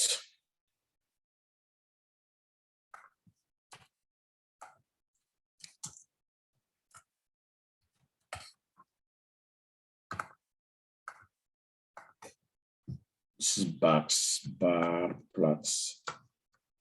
Bar plot.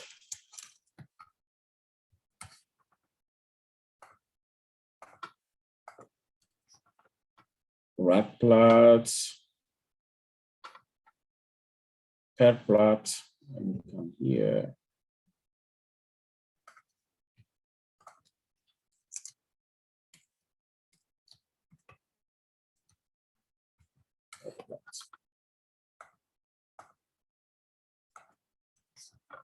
Okay, and this is joint plot, joint plot, joint plot here, joint plot, this plot.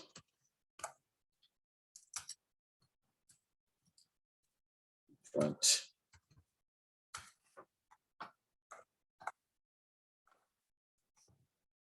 Distribution plot. Okay, so this plot. All right, so we got the name next to them, except wax plot. Let me do that here.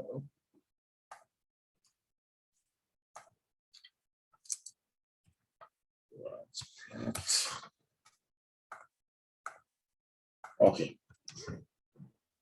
All right, so this strip plot is the next one that I want to do.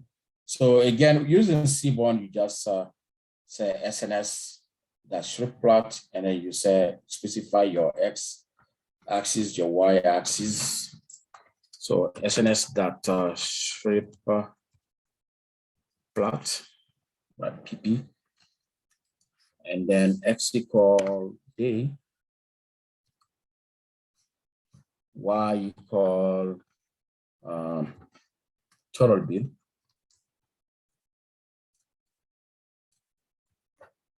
Data is coming from our data frame. So data equal df underscore tips. And that's it. Right.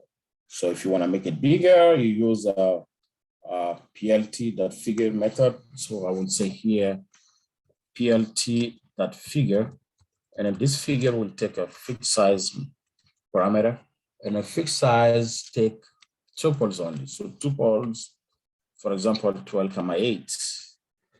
That will make the figure plt.figure fixed size equal. Okay.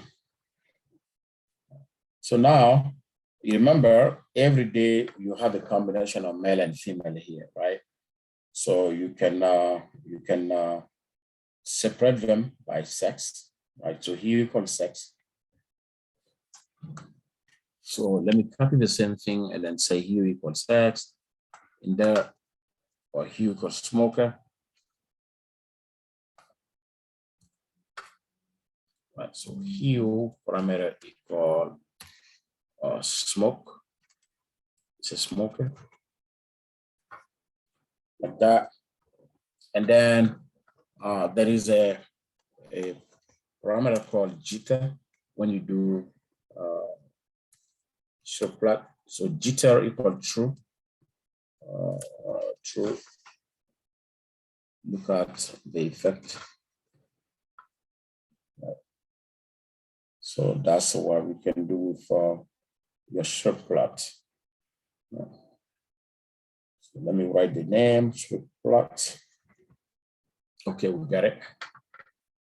Now, in addition to Shear plot, swarm plot is another type of plot that people use.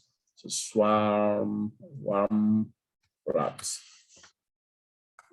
Swarm plot.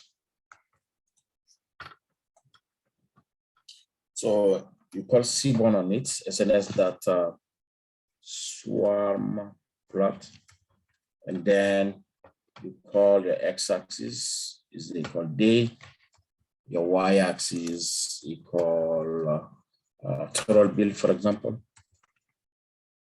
total underscore bill, and then data is coming from our data frame tips, and then yeah, that should do it. So now we can also play with color by choosing with palette and so on. One can do that. All right, so, but just running this should be returning data equal this, our swarm plot. You can make it bigger by playing on the PLT by changing the figure size. If you don't want this color, for example, you can change the palette. You can change it to whatever color that you feel like it. So let me copy this and then change the palette. There is a method also called split. I think I have it, mention it. So here palette equal SCT2, palette equal capital SET2. So that will change the color. Now, in addition to that, I want to say split. Right, my split equal. I want to split them by my hue is what? I would say split equal true. Hue is equal sex, so you would split them. So I gotta make sure my hue equals sex, for example. That would, it's not split it. There are different color, but you want to say split equal true. Split equal true. Right. And we have it. We split them. Okay. So you can combine categorical plots. Like you can combine swarm plot and your violin plot together, right? So you got your violin plot, right? And then you plot that. You can also have your swarm plots inside. So let's do that. So we just want to do everything in one cell, then they should come out as one plot. So let me copy my violin plot, for example. I want to grab this. Why I have violin plot twice here? Oh, I got this thing twice. So be careful. Yeah. So I want to take these violin plots, let's say, and I want to plot it here together with my swarm plot. Let me put it here, and I want to copy this this swarm plot.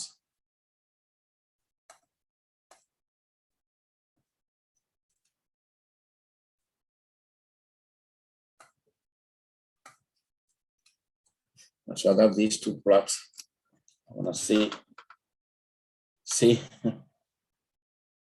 that one is inside the other. So I can change the color of my swarm plot to be black, right? So color equal black, then that will that should do it, because right now you don't see some of them. So I'll change the color to black, for example, for the swarm plot, so that you will no matter where it is, then we'll be able to see. So instead of having the pipe there, I'm going to take the pipe parameters and then just replace this by color equal black. Color equal black. So now you can see inside. So it's inside there. Okay, so one thing that you can do is to make it bigger. PLT that figure, and then this figure will take a parameter called fixed size equal tuple. I'll make it bigger. So we already talk about box plots. So matrix plot, so that's the type of plot that people also do. But let me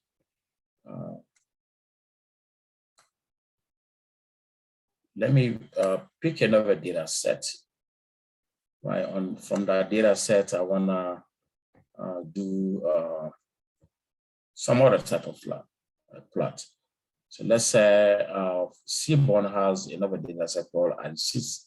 So I'm going to import the data set. So I will say ANSYS df is equal SNS.load underscore data set.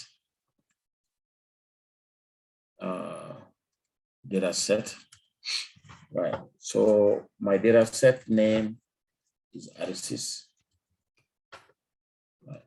And if you look at the thing, that head, so you got like a type of species of flowers, sepal length, petal length, petal width, and so on.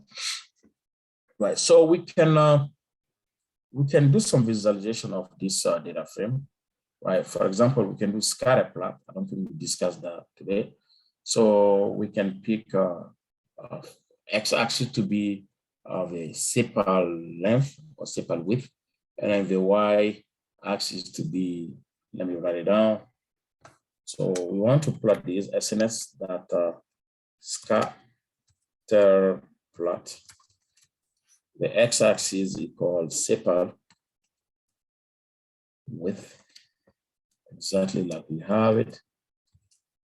And then the y-axis is equal to petal length, for example, or sepal length. Y equal sepal length. The data is coming from our ANSYS df. So this should do it. If you plot this, it's just a basic plot, right? Now, from this particular plot, I want to stress on, let's say I want to stress on some particular feature. Let's say I want to stress on sepal length, right? I want not only the color to be different, but I want to stress on it. I want that to be more vivid compared to the other one, right? So one thing that I can do, the first thing is to use hue parameter first, right? So if I say hue equals species, let me copy this, hue equals species. So the hue parameter equals species, hue equals species, right? This column right here, species. So that's the hue. So that will change the thing a little bit. So we have 3 types of flowers. So, 4 types of them. 3 of them here. Sesuta, versicolor, and virginica. We've got 3 of them. That's good. Now, let's say I want to highlight one of them, right? Let's say Virginica. I want to highlight Virginica, right? Because its sepal lengths are higher compared to other flowers, right? So what I will do, I will build my own palette, right? I can do that, build my own palette, and then from there I can impose some color, right?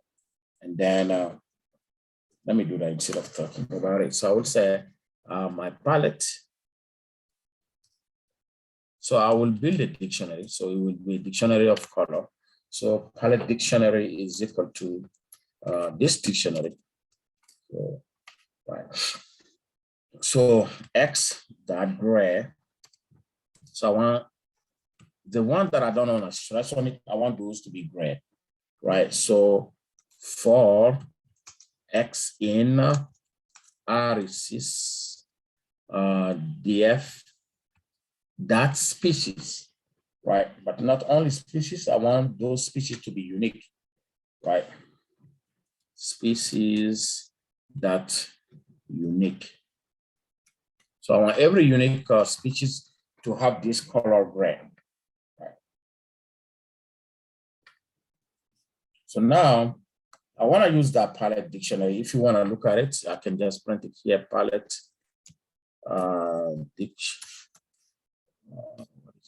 palette papier. So, right, so Virginica, all of them become gray. Citrata gray, versicolor gray, Virginica gray. So I am changing all of them to gray. Right. So now, after that, I'm going to pick the one that I want to highlight. So I will pick Virginica, for example. So I will say palette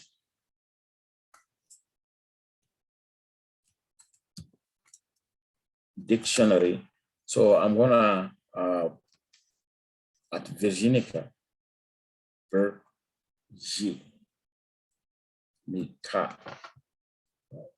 Let me look at it. Okay, it's right here, Virginica. So I want to set that to another color. So let's say red. Right, red is more vivid. So I do that. Now I want to plot my plot again, right? But I will change my palette to palette dictionary, the dictionary that I just create. Right. So I will call it SNS.scatter plot, the same plot, but I will just change my palette to palette dictionary. So let me copy and paste this thing. This time I don't need the, so now what I'm going to add, I will add a palette is equal our palette dictionary. Palette dictionary, right? And we can also use size. So also size equal petal length, right? Because our petal length is on the petal length. Right. So our palette dictionary, say a stretch on the Virginica, it's highlighted, and the other one are almost invisible. Let me make it bigger. PLT.figure, fixed size, equal this.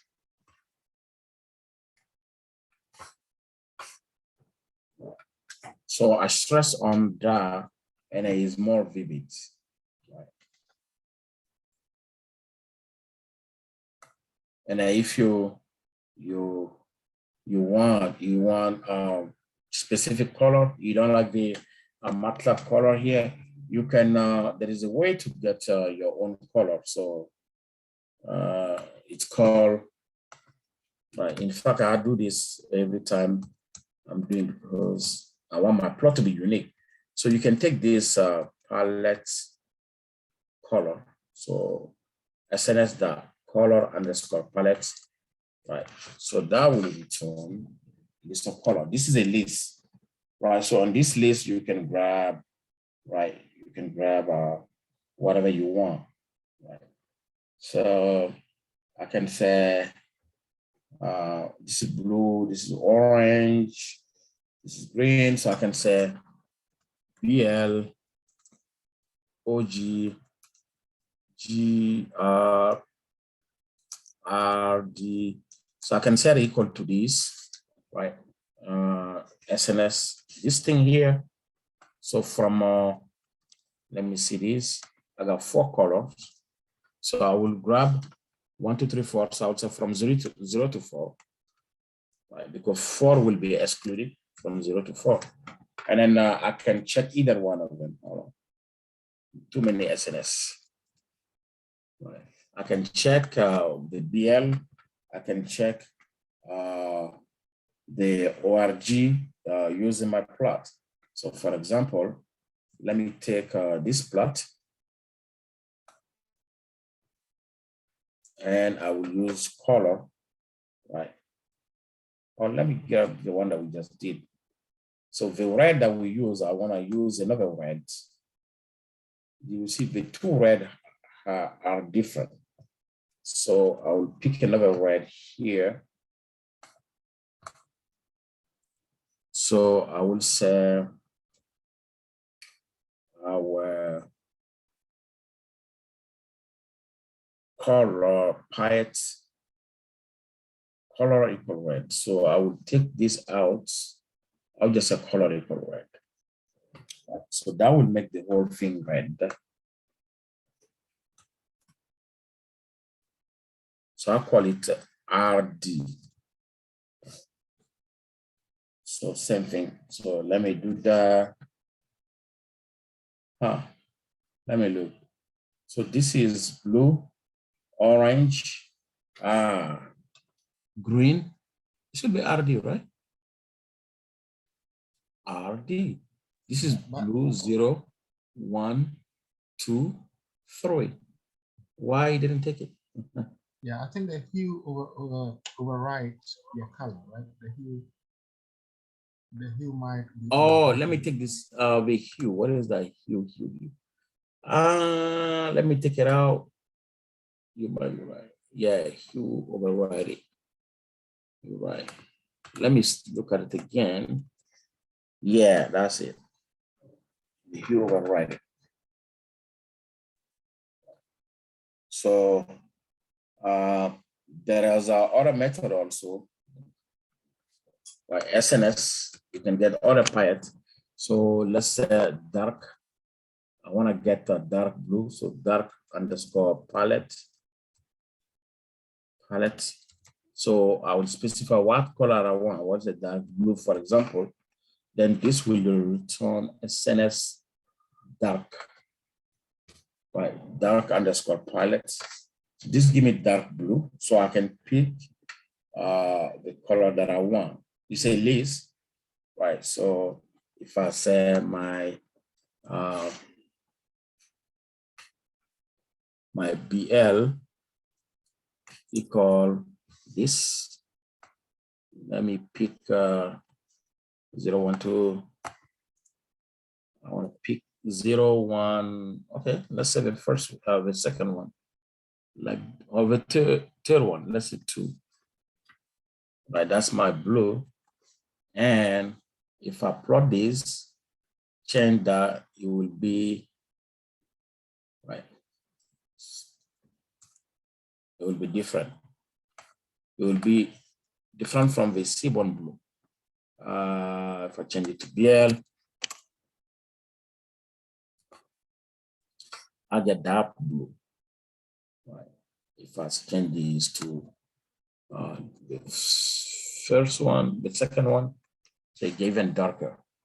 Right. So if I get to 0, 1, 2, 3, 4, right, you get lighter. So you can play with this color. So let me take these. Instead of dark blue, we can get light blue also. So SNS that light underscore that light underscore, right? palette. And then you can take blue also, or you can take any color, red. So this is written light blue, and then you can pick whatever color that you want from here. So this is when you want your plot to be unique. You play with this color, and then you get it. So that's not the only one. You can also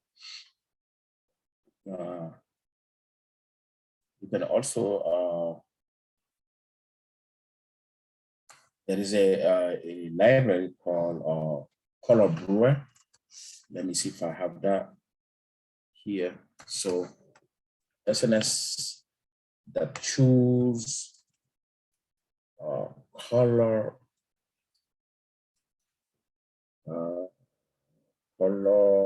brewer. So color brewer. So we got that palette.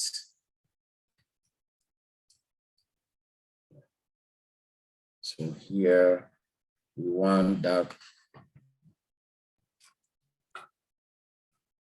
Okay. So let me take divergent. Divergent.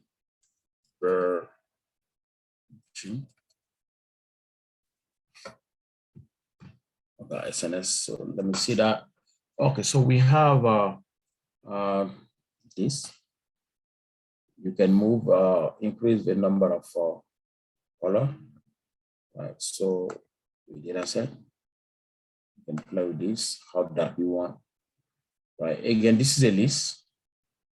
Right, how do you know it's a list? How do I know this is a list of color? Is there anything that indicates this is a list?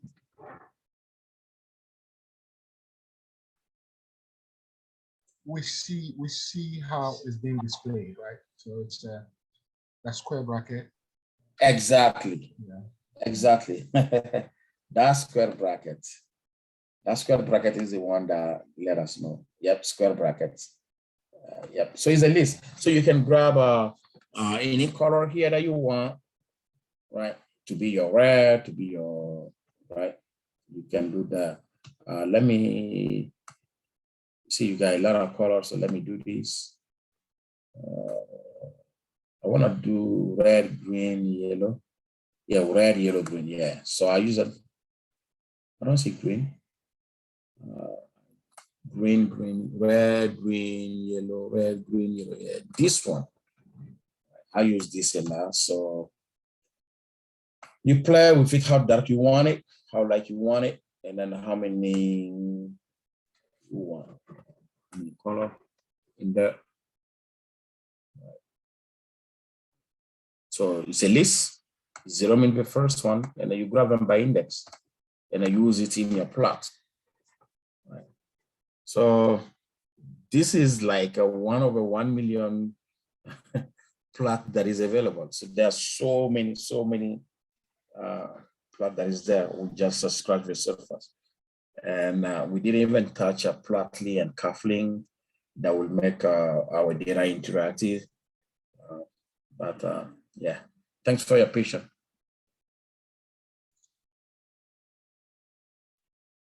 Thank you very much. So I think we'll pass you over to John now to give us the closing remarks. Right? I think there's going to be, remember to do your sign up, and there's also going to be the video, but I'll let John do the recap. Thanks a lot. Yeah, thank you, William, and thank you, Dr. Musa. Let's all of us show our appreciation to Dr. Doumbia for an excellent presentation on Python over the past 2 weeks. 2 weeks, not exactly the past 2 weeks, but for 2 weeks of excellent presentation on Python, from even the mathematical concept, algebra, and matrices, and now even looking at data. Yeah, so yes, yeah, you can post in the chat room, or if you want to go to Slack to post your thank you appreciation, feel free to do that. So thank you again, Dr. Doumbia. Again, a few other housekeeping things. If you have not already signed in the the sheet for attendance, you want to do so that you can get credit for that, and then you can also get your certificate of completion. You know, you have to attend at least 6 of the modules to get the certificate of participation. The recordings will be in Slack, so you can check Slack for the link to the GitHub created for this training for all the presentation. Next week, we'll be talking about statistics. Again, if you are here at the beginning, when we're discussing foundations of data science, the important word for data science is the science. And statistics is what? Is the link between the programming, the data, and the science. So the next 2 weeks we'll be discussing statistics or probability and statistics for that matter. Dr. Dumbia showed you some of the statistical chart, but we'll do formal overview of statistics next week. And I want to end with this, that once it comes to programming, programming is just like driving. Your parents or whoever teaches you how to drive will show you some of the fundamentals.